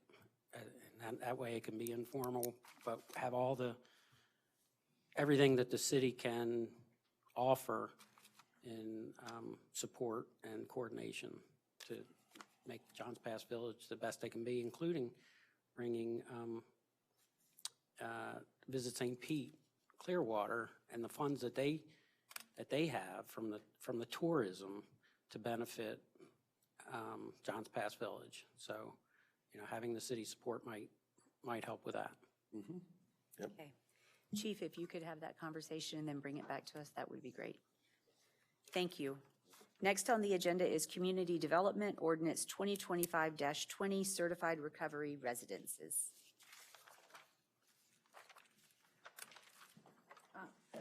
Good evening. This was drafted by Attorney Tom Trask as part of a Senate bill. One of the Senate bills recently required to be added to our LDRs. So Trask was nice enough to draft the ordinance and send it to us. It's basically just putting this into our code because we didn't historically have it. So we've had to add a definition for it. That way it is in our code. Any type resource like this would have to follow all the other land development regulations and anything like that. So Trask can probably speak more to it than. Yeah, so this isn't something that we're just doing. This is a legal requirement. There was the Senate bill that passed, Senate Bill 954, this legislative session that just finished earlier this year, and they adopted a new provision in Florida Statute 397.487. And I'm just going to read what it says. By January 1st, 2026, the governing body of each county or municipality shall adopt an ordinance establishing procedures for the review and approval of certified recovery residences within its jurisdiction. The ordinance must include a process for requesting reasonable accommodations for any local land use regulation that serves to prohibit the establishment of a certified recovery residence. We've drafted this provision that would appear in Article 6 under supplemental district regulations of your code. It sets forth the requirements that we're required to adopt. And we did add 2 additional technical additions to the reasonable accommodations provision, requiring that when someone applies for one of these homes that they provide us with a number of things, including providing us with a survey of the property. Another technical requirement would be a scaled-down drawing showing all proposed development on the site, the structures, the landscaping, fencing, and like.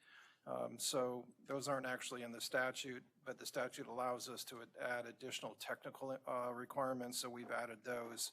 So again, this is just another mandate that's been passed down to the city, and I'm asking for this ordinance to be considered to be adopted to be in compliance with that Senate Bill 954. Do we have any public comment? No, because the room got cleared. Except for Commissioners, do you have any questions or comments? No questions. I have questions. You have questions? Yes. I understand that it's being pushed down from the state, so we don't have a whole lot. I just want to understand. The way I was reading this, if a certified recovery residence is applied for, then they would circumvent the existing code for that property? Is that? No, they would have to meet all your land development code regulations.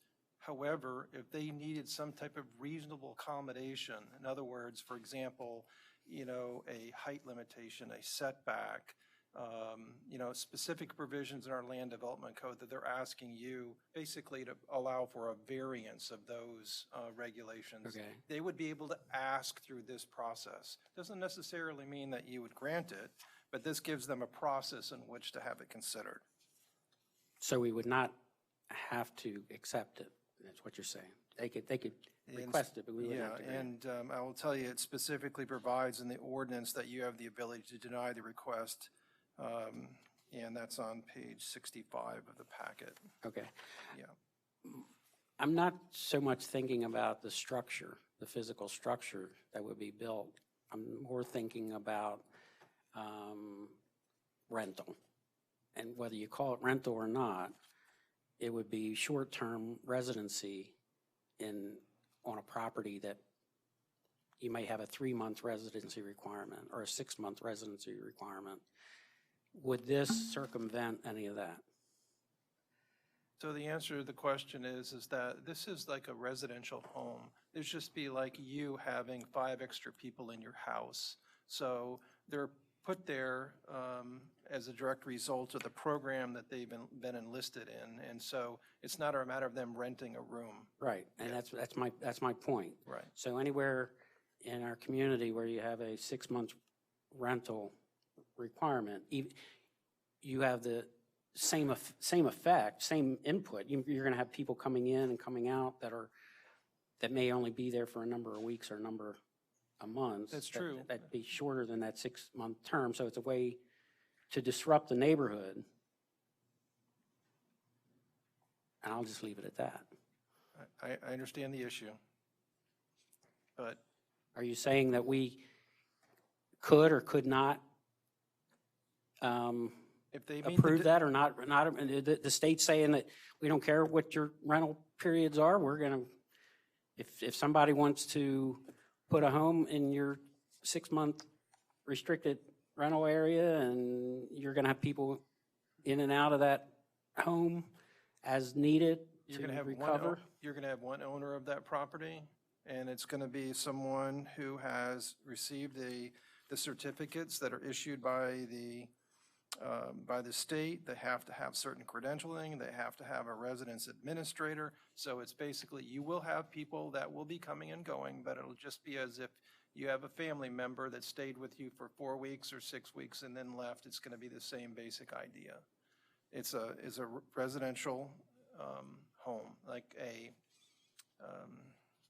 what's the other home that we have in our code? It's not coming to me. Yeah. Not boarding, but I can't think of the name of the other type of residence that we have in the city, but this would be similar to the situation where you have a home for people that, for example, have a disability of some sort, whether mental disability or physical disability, that it's a group home.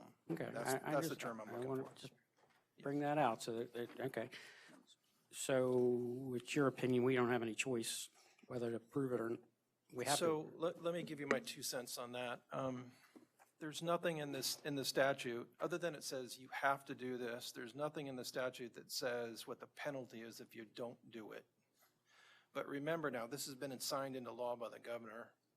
And, you know, us lawyers, we really don't know with the climate that we're in today, whether if we don't follow this directive that there is going to be some penalty somewhere down the road, whether it's funding not being provided to the city, grants not being available, whether there are additional requirements that we'll have to meet at some subsequent legislation that's adopted. We don't really know, but I can tell you that, you know, there are some statutes that say that commissioners are going to, if they violate this particular statute, they're going to have to pay $5,000 per every violation, you know, that type of thing. There's nothing like that in this statute. So if you're asking me, what are the penalties? I don't know what they are. We're directed to do this. If we don't do it, I really don't know what's going to happen, but I can just surmise that it's not going to be good. So.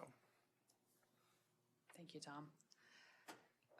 So after the workshop, it'll go to Planning Commission and then come back to you guys in a regular meeting to vote on.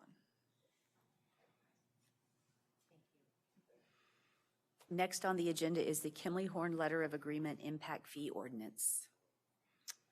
Okay, so in follow-up to our last meeting when we discussed the impact fees, Kimley Horn had given us a proposal that included looking at our impact fees overall, as well as looking at how we were charging our mobility in light of the fact that we have a mobility line item in our impact fee, as does Pinellas County, which we collect. So the $5,000, we asked them just to separate that out, to do that alone, just to make sure that we are, to review the cost and make sure we're not, you know, that we should be collecting our own mobility versus just Pinellas County's mobility, and making sure if we're charging both, that they're both feasible and accurate, or if we need to remove ours, then that's what we would do. This is strictly for the mobility aspect of it. Do we have any public comment? Commissioners? I'd like to move forward with the agreement with Kimley Horn. Make sure we got all our i's dotted and t's crossed. No comment. I agree. With that, Nothing. we'll Thank see you, you in the Marcy. regular meeting. Thank you. Next on the agenda is Finance Fiscal Year 2025 Budget Amendment Number 2. Great, thank you. So we did a mid-year budget amendment. Largely that stemmed from the results of the hurricane damage and repair and replacement of things. So we had a number of budgeted amendment items that we brought to you around mid-year. For year end, we then did a review of all of our expenses throughout the year compared to budget. Thought we'd be under budget in every department. Looks like in one, it was a very tight budget, was information technology. So at this time, we're proposing an amendment to increase the information technology department budget because the level of budgetary authority is at the fund and department level. So we cannot overspend, any one particular department cannot overspend its budget. So we're proposing this amendment to increase the IT department budget. Mainly there were some unexpected expenses that we didn't budget for relating to the purchase replacement for laptops, computers for the Windows 11 upgrade. I also provided in that Exhibit A some budget versus actual comparison results for both revenues and expenses. And on the revenue side, you've got explanations for certain anomalies. And on the expense side, you can see everything under budget except information technology just over. So that's the budget amendment to then clean up our financials with respect to budgetary compliance, which the auditor will look at as part of the audit process. So by approving the resolution, that will then keep us within compliance. Address any questions if you have them. Do we have any public comment? Commissioners?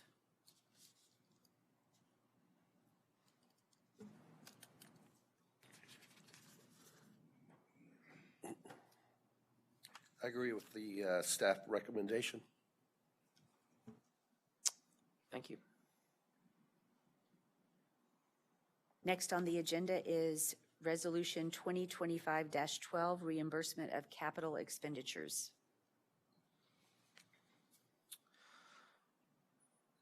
So we've discussed this one before. So this is a reimbursement resolution.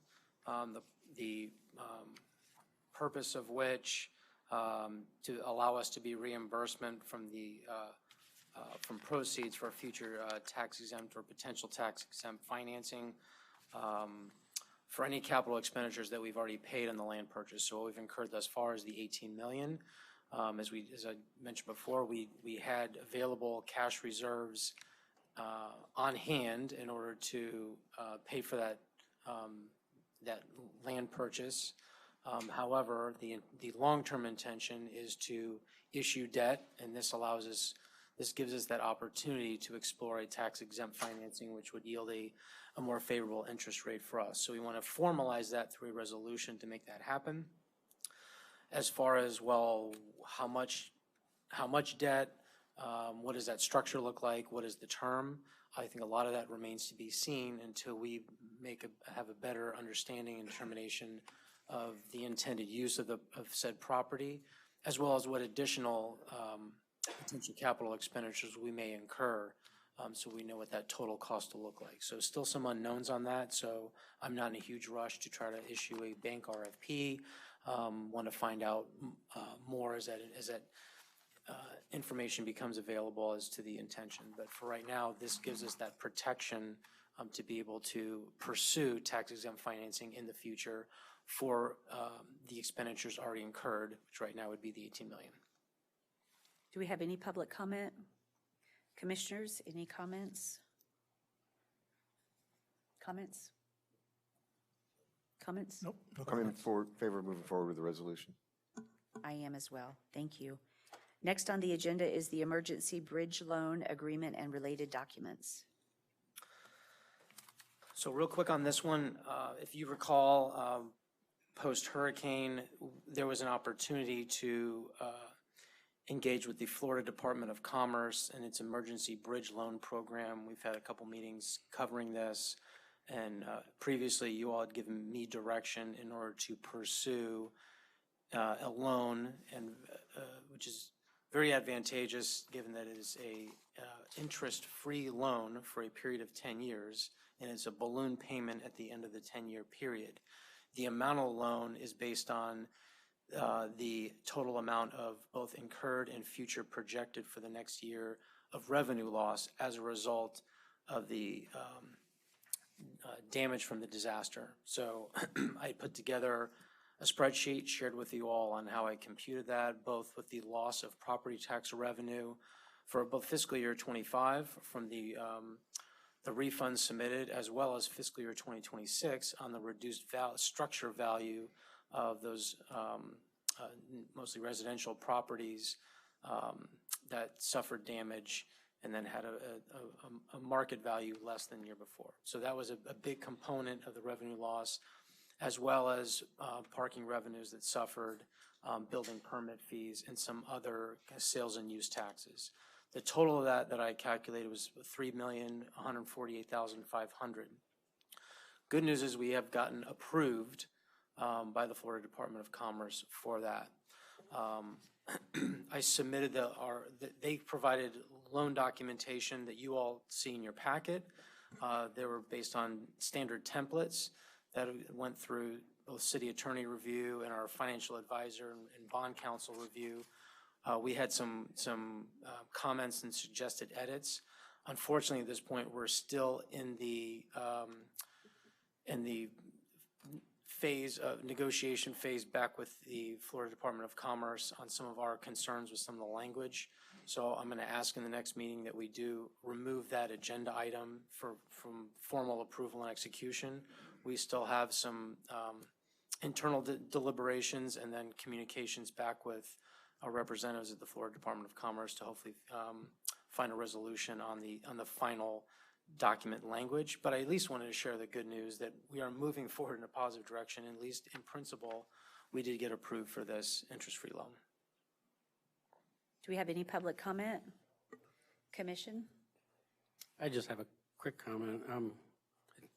Under interest rate, it shows during the term of the facility interest shall not accrue, but yet underneath of that, subject to the repayment of the term section, simple interest will accrue on an annualized basis on the outstanding principal at a rate of 3%. Is that if we don't repay the loan within the 10-year period? That's when it would. When would that begin? Would that begin when we receive the funds, or would it begin 10 years from now? That's a good question. Does it accrue on day one? So we would have a massive balloon payment of interest if we didn't. I'm not quite sure that'll get clarification on that. Yeah, of course, it's our intention not to let that happen, but good to know regardless. Yeah, I mean, if it's overlooked or whatever, and we didn't get it paid on right June 14th, and on June 15th, we get this big bill. Right. I get it. And then once this is approved, I believe we talked about trying to get this loan overlooked at some point down the line due to it being from FEMA, from storm-related damages. So I don't want to just drop the ball on that as well as when we are looking for our grants. And I don't want to lose that picture. So there's nothing in the actual loan agreement or any document that said this loan is fully forgivable. We can, that would be a decision by the lender. We can certainly hope for that or lobby for that, but there's no guarantee of that, but that would be a wonderful outcome. Yeah, well, I'm just saying, we don't want to, we need to remind ourselves to lobby for that. That's my point. So, okay, thank you. Next on the agenda is fire discussion of the 2025 Emergency Medical Services ALS First Responder Agreement Amendment 1. You got this? Sure. All right. Why not? Give it a shot. Good evening. Pinellas County EMS provides for long-term direction and financial stability of the entire EMS system for Pinellas County through working with first responder agencies and providing and assisting controlling costs. Departments in our second year of a 5-year contract with the Pinellas County. Excuse me. Annually, we continue to do budget submissions. Pinellas County has agreed to and has funded and authorized the City of Madeira Beach the budget request of $1,556,821 for fiscal year 25-26. So I'm sorry, would you speak a little louder so I can hear you better with the microphone? Pinellas County has, I'll try that, agreed to and funded the authorized City of Madeira Beach for the budget request of $1,556,821 for fiscal year 25-26. This change is reflected in the Appendix A that you guys have in your packet, along with any additional changes that were made to the agreement in Amendment 1. What we're recommending is that following any discussion, that you approve the 2025 Emergency EMS ALS First Responder Agreement. So essentially what this includes is the Reddington Station, Pinellas County EMS funds on top of the Madeira Beach funds. So they just combined them, and that's what you have in front of you is the amendment for that. Do we have any public comment? Commissioners, any questions or comments? We have the best fire department. Yes, we do. You got our support. So it's my understanding there's no real fiscal impact to the city of Madeira Beach. Excuse me? There's no real fiscal impact to the city of Madeira Beach. No, sir. This is revenue, for lack of a better term. Yeah. Thank you. Thank you. Thank you. Next on the agenda is Public Works, ITB number 25-13, Archibald Snack Shack discussion. All right, Mayor and Commission, this went out to bid. We've received all the bids back. Public Works Director Wepfer will take it from here. Good evening, Mayor and Commission. Marcy and I are both going to kind of talk about this agenda item because this is not just specifically to Public Works, but just to kind of go over a little bit, every one of you has walked through the Snack Shack in the last few weeks, so you are all aware of the wood structure. And in the memo, I gave a little bit of a little back history that it was originally constructed in 1934 as a rehabilitation center for the veterans.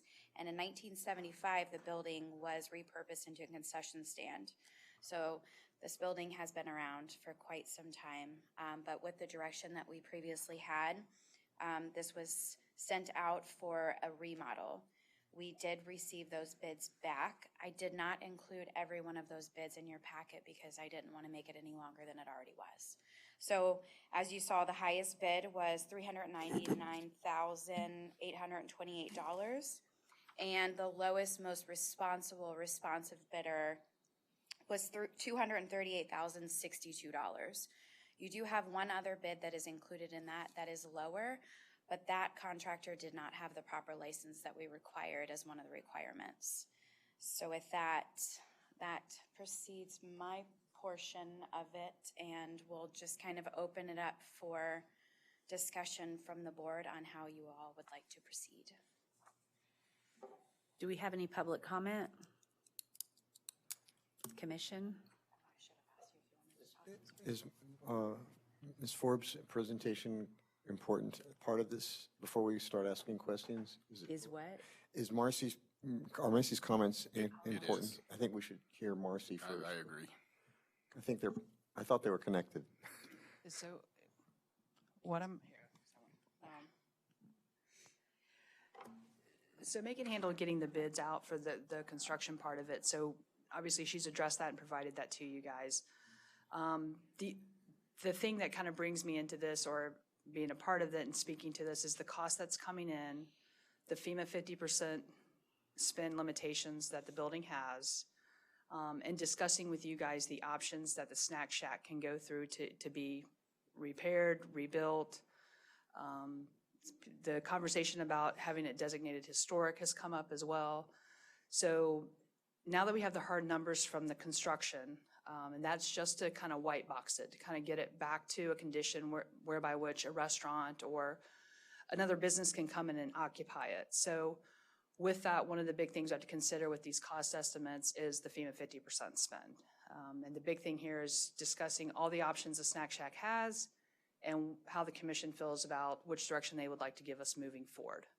So that's kind of what we need to discuss today is really what you guys would like to know about the Snack Shack, how you guys foresee it moving forward, expectations about rebuilding, possibly not being able to rebuild it, which is the harder conversation, or not being able to repair it as it exists, but needing to fully rebuild the structure. So those are things that, as a city, we have to have some hard conversations about looking at the construction numbers that have come in and anticipating what it's going to cost to fully return it to its pre-storm condition and how it was operating, which for a restaurant does include your hoods, your stoves, because all of those things are built in. So those do count against your 50%. Your walk-in coolers, your freezers. So even though our portion of it may get us only a certain portion of the 50%, the other part of it could easily be eaten up by the company that comes in to build it out the rest of the way to create it to be operational. So this is just one piece of the overall spend that's we're going to expect to return it to its pre-storm condition.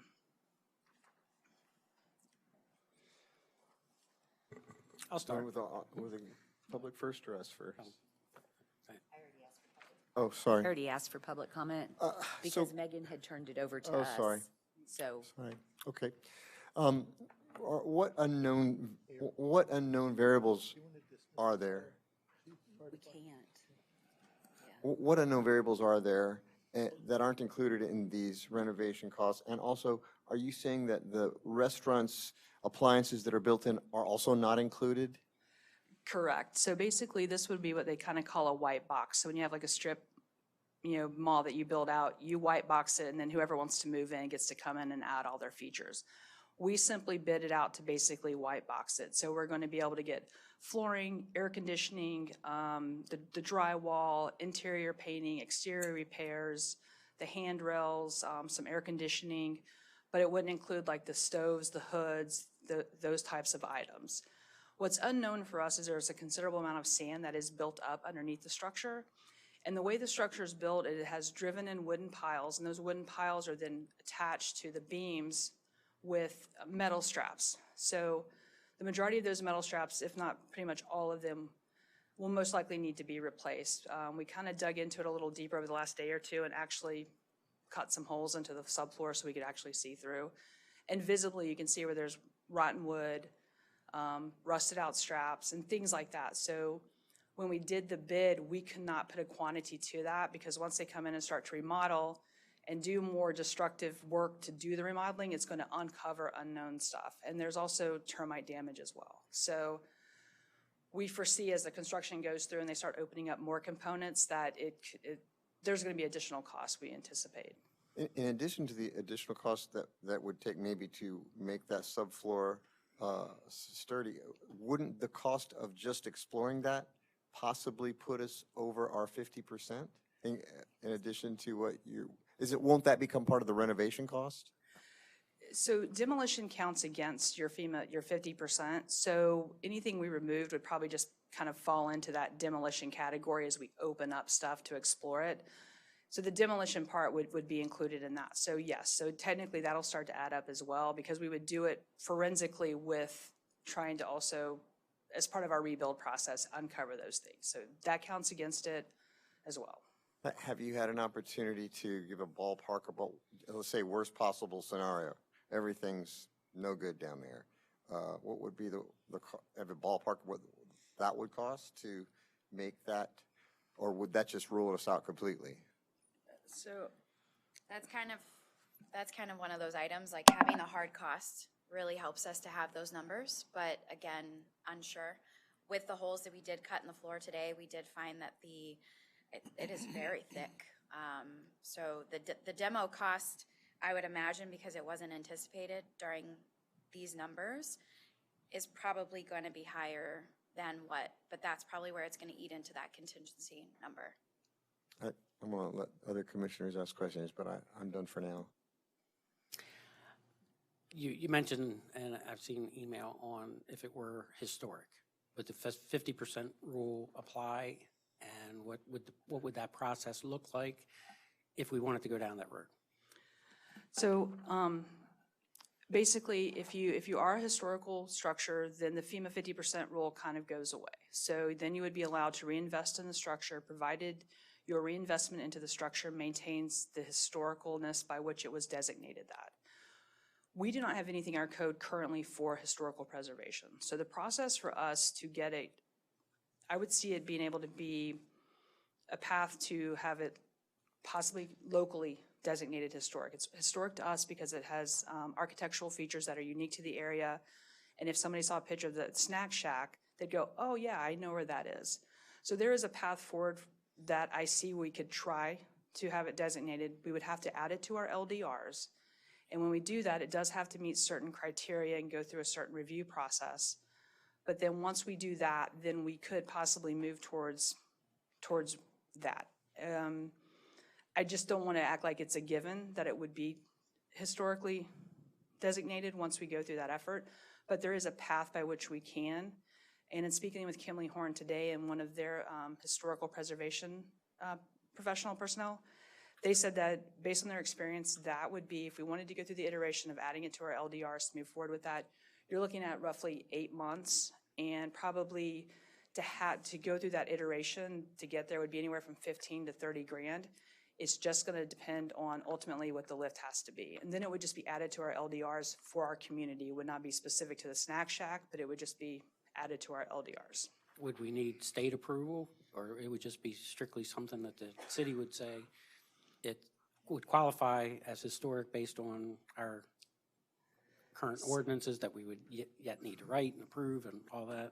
So in the time that I've been able to do the research, so forgive me if I misstate anything, but also in talking to Kathy, the Florida Building Code states that the historical, if you have a historical criteria that is set forth through a local ordinance, it does have to be approved by the Department of Interior. So what would be approved is our process by which we decide it's historical. Once that process, they go, hey, that looks pretty good, then we're the ones who are going to say, issue a certificate of appropriateness saying, yes, it does qualify as historical, and then we would move forward that way. So there's a bit of checks and balances, but once we get that part done, I believe for us to locally make it historical becomes easier because our format's already been approved. Okay, so assuming you went that way, and we wanted to save the structure because that is a structure that everyone knows Madeira Beach by. Based on my tour of the facility and what needs to be repaired and what you've looked at today, the question really becomes: is the juice worth the squeeze? Is it? Are we just throwing more money into a structure that is subject to flooding, and we have no idea what the pilings look like over the last how many years? I don't know, 80 years. 34, is that what you said? 91 years. 91 years. You do math better than I do. Yeah, what they look like in that coastal environment. Yeah, I mean, it's not starting to make a whole lot of sense, but if we were to rebuild from new, hopefully we could elevate that and keep the same structure so that when people come back, they can still say, oh, there's the snack shack. Isn't that a little bit different? It looks like it might be a little bit higher, but it's the same. That would be my 2 cents. Marcy, can you speak on the construction material aspect of the historical designation as well? Yes, so one of the things to consider as we go through the process is there will be guidelines to utilizing material that is consistent with the material at the time it was constructed to help retain that historic aspect of it. So that could potentially also drive up the cost to even, to keep it historical, maintain its historicalness. There could be some limitations on the materials and what we're allowed to use that could also drive up costs that would be unforeseen at this point. Okay, thank you. Thank you, Chief. I agree with the Vice Mayor here, and actually with Commissioner Tagliarini, I believe. We're looking at unforeseen cost here that we don't even know what we're really getting into. And after doing the tour with you, Megan, with the structure the way it is, it looks very substantially damaged, unfortunately. But then again, we can keep that same look, and then we can elevate it, and it's a beautiful view. I mean, that second floor up there is amazing, and I believe the residents and the tourists alike would just enjoy that, and it would keep the same character. So it's a win-win for everyone. Thank you. I believe the structure is totally unsafe. And to me, safety is criteria number one. And number two, whatever you do with reconstruction, it will be above 50%. So I'm in favor of, as sad as it is, we really all, I think everybody wants to keep the structure because we're all used to it and we all kind of relate to it. But I think it's time to, unfortunately, raise it and reconstruct it. Now, whether you want to flood-proof, keep the elevations wherever you want it to be, that's subject to discussions. But I just feel that the site is totally unsafe, and I'm really worried about that. Good. Sorry. I mean, they know how I feel. I'm very conflicted on it because of the path we've been led down for the last year. Nothing to do with either one of them standing there that told us the building was going to get reopened. And the community has an emotional tie to the building, and it is difficult to make a decision on anything when you're emotionally tied to it.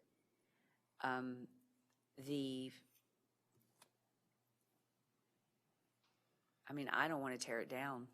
I'm emotionally tied to it.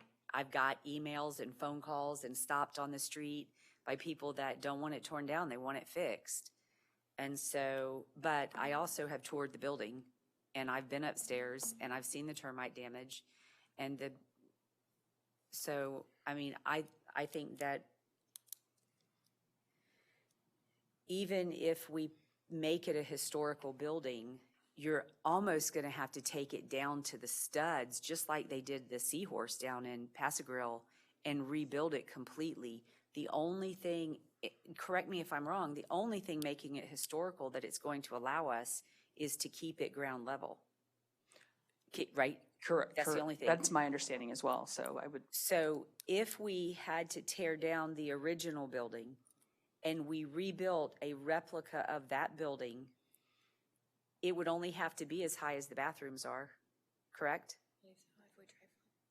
Correct. Would that be correct, accurate statement? And the bathroom is dry flood proof too, at the new one at Archibald, so that was a dry flood proof construction. So we could do that, where you wouldn't have I think that one of the things that I've heard from the community is that if you tear that down and you build something, it's going to be high up. They envision it like caddies. No offense to caddies, but that's what people envision, and how uninviting is that going to be in that space as in compared to what we have now? So, I feel like we don't have a choice based off what we're being presented. There is no choice. It's over the 50%. It would take us 8 months to even get a historical designation, and then you're still going to have to tear the building down to the studs and rebuild it just to keep what you have there. And even with that, not increasing the true resiliency of it at the end of the day. It'll be better built, but still not resilient. And the staff recognizes the importance of this building. So this was not an easy conversation for us to have. But in all fairness, post-storm, we've been staring at it for a year. Like, we've been in and out of it and having, these concerns all along. But I think it's an opportunity to move forward. We can do something pretty neat with this property. We can capture the original essence of it, give some homage to the veterans for the reason it's here, but come back with a resilient structure, try not, do everything we can to retain that look that is so iconic to the snack shack. We don't have to lose that. We can workshop this with the community just like we did the master plan, and come up with some really neat ideas to make it more resilient such that we don't worry about it the next storm. It'll be a beacon after the next storm if it is there and it's resilient and we've done that, and it can be standing in 5-10 years. But like after the storm, But so, do you envision having a community workshop before the commission votes on what to do with the building?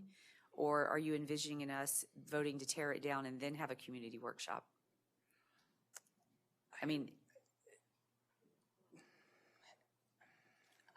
Commission, what do you envision? How do you feel? We've gotten input from the community. Now, the community hasn't been in the building. They haven't seen the termite damage. They haven't seen the condition of the walls and the floors, or even to understand that the exterior of the building has rotted walls that was puttied and painted over. The community's not aware of that part not being maintained.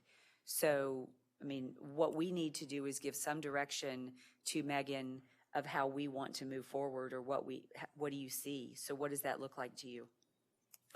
I do have one other question, if I may. Do you know where coastal construction control line is?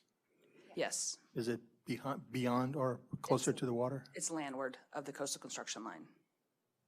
The building. Oh, building is landward. Building is Okay, landward of the awesome. coastal construction line, Okay, yeah. that's good to hear. Coastal A, but landward of construction. All right. Landward of That construction. was another concern I had, I'm sorry. Do you know where the showers that are at Archibald? Yes. Those are that's right, where the very dividing- close to the CCCL. Okay, all right. Thank you. Marcy, your comments about the building materials led me to another question. Megan, you said, I think it was built in 1934 as a rehabilitation center for veterans, but then you said that it became a restaurant at what point? 1975. 1975. So my question is, are we going to have to use building materials from 1975 or 1934? And are we retaining the historical feel of a rehabilitation center or of a restaurant? Restaurant.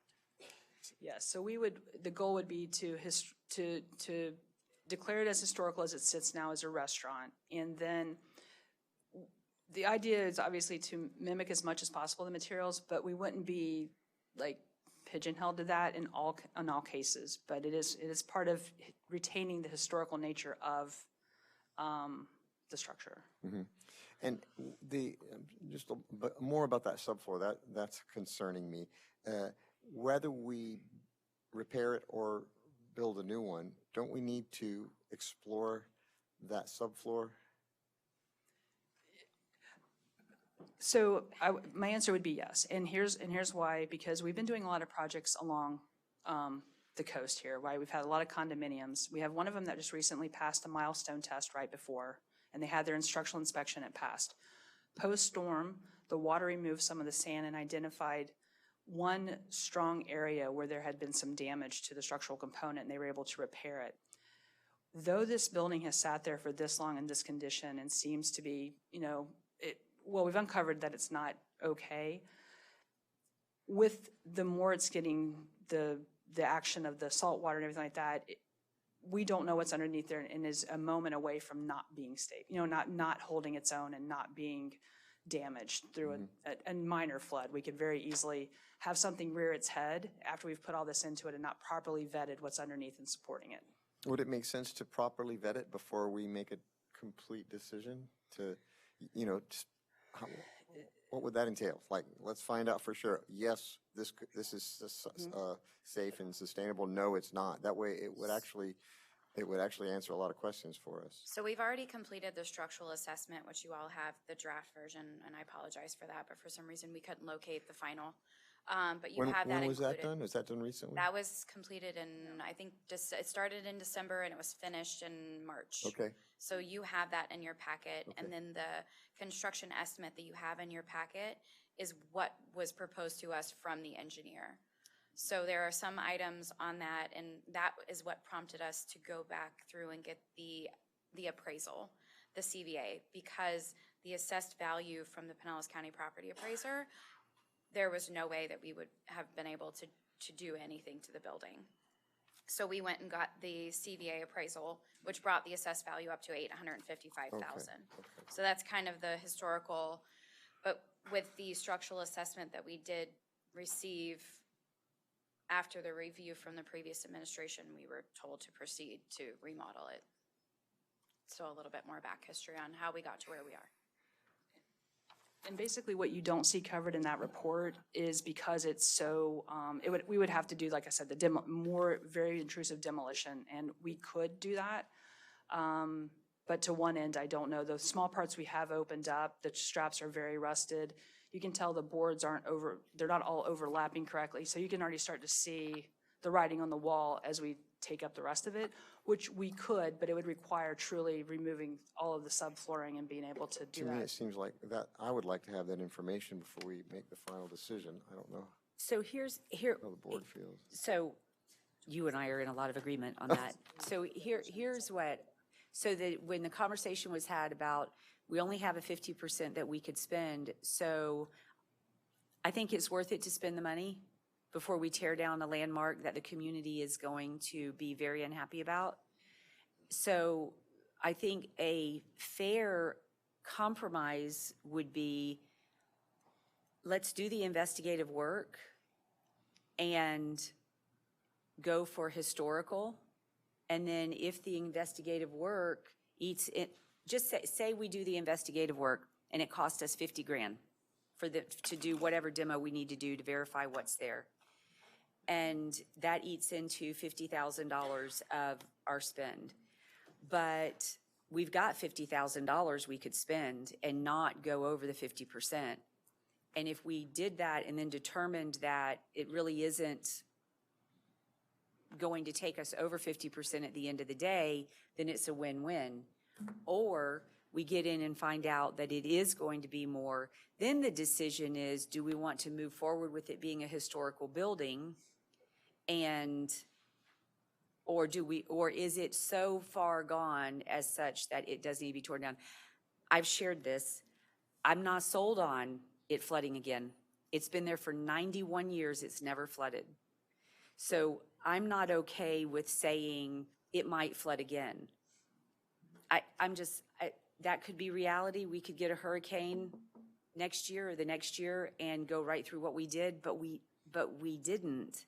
And so if you're going to sit and tear down a landmark and not jump through every hoop to try to verify and double verify that is it worth saving or not, I can't vote to tear it down today or tomorrow. I need to understand. I need to understand more. And to be clear, that's why we're having this discussion with you guys, right? So we got back the hard cost for construction last week. And with that, that's time to bring you guys hard numbers. And if you say we would like to invest more money to do a little more demolition work, to have a little more information, those are things we really wanted to bring to you guys to have you guys make the decision and, with the knowledge that we have. So that's why it's important to have these conversations, and that's absolutely a path forward if that is what you guys want to do. But it's, like I said, just getting the numbers and starting to vet all of this as far as the actual hard construction numbers last week has, I think we owe it to the community. Okay, I totally agree with that. I mean, before we take any more time here, I'm in favor of, okay, we'll spend a little bit more time doing some more investigative work, okay? And that, how many residents have reached out to you, Madam Mayor? I'd have to go, I have a long list. In favor of keeping it? Oh, nobody has called me and said tear it down. Okay, so that residents first, in their opinion. Let's not make a rush into this right now. Let's spend a little bit more time investigating the building itself. I would hate to see it tore down, but realistically, if it has to be, unfortunately, it does. I mean, as a veteran myself, originally it was built for a veterans rehab center, and I think that was a beautiful idea in the past. So there again, okay, let's spend some more time and money looking to see if we can save the building. Thank you. Is the investigative work kind of summarized by lifting the floor and really seeing what's below it? That's where I think we're most vulnerable, is what's happening beneath that floor from the subfloor beam to pile cap connections. So do we need to understand the cost to remove the subfloor? Is that what you would, Correct. We would need need to isolate a cost for an X amount of square footage of subfloor removal now, and we can describe that. Yes, and I guess my question to you all, because this is going to be expensive, and I would, need Tom Trask's advice. Could I proceed with the contractor that is the lowest, most responsive vendor for a cost? And then I guess the next meeting is, we do have a special meeting planned for the 25th, so I could hopefully have a cost back by that for approval to proceed. So this is on our next meeting to vote on it. So we presumably would be voting to move forward with this contractor? Yes. So you need to give each one of those individuals or those firms, those contractors that had submitted a bid, the opportunity to also submit a bid for the same work. And so I would not go down the path of picking the one and then, asking them for additional work. Okay. Yeah. Should we submit for historic designation just in case. Because the sooner we apply, the sooner we can get it historically designated with that. We can move forward. What we would do is we would reach out. We've been talking to Kimley Horn. We'd probably proceed with them to help get that facilitated. They do this. They have experts on their panel that do this, and this isn't something we'd want to misstep on once we start the process. So we could definitely engage them and get a cost in front of you guys. Okay, because I know reconstruction will cost more than 50%. Thank you. I won't ask anything else. Anything further? Next on the agenda is the amendment to the interlocal agreement with Pinellas County for water quality monitoring. Hello again, this is very simple. This is just an amendment to a contract that was approved by the board on September 10th, 2020. So in this amendment, it is just an extension of 5 years covering through 2030. And this is for our NPD S2 for our MS4 permitting. Do we have any public comment? Commissioners, questions? No comment. Thank you, Megan. I don't have any questions either. Next on the agenda is FY26 Park Street lease approval. Another agreement that is brought before you annually. This is just requesting that the acting city manager is able to sign the annual renewal for our location over at 5094 Street. Do we have any public comment? Commission?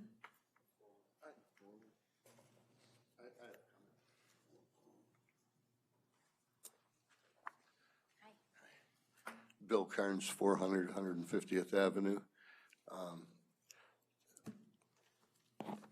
I have buildings that have second floor restaurants that we've done, and I can tell you,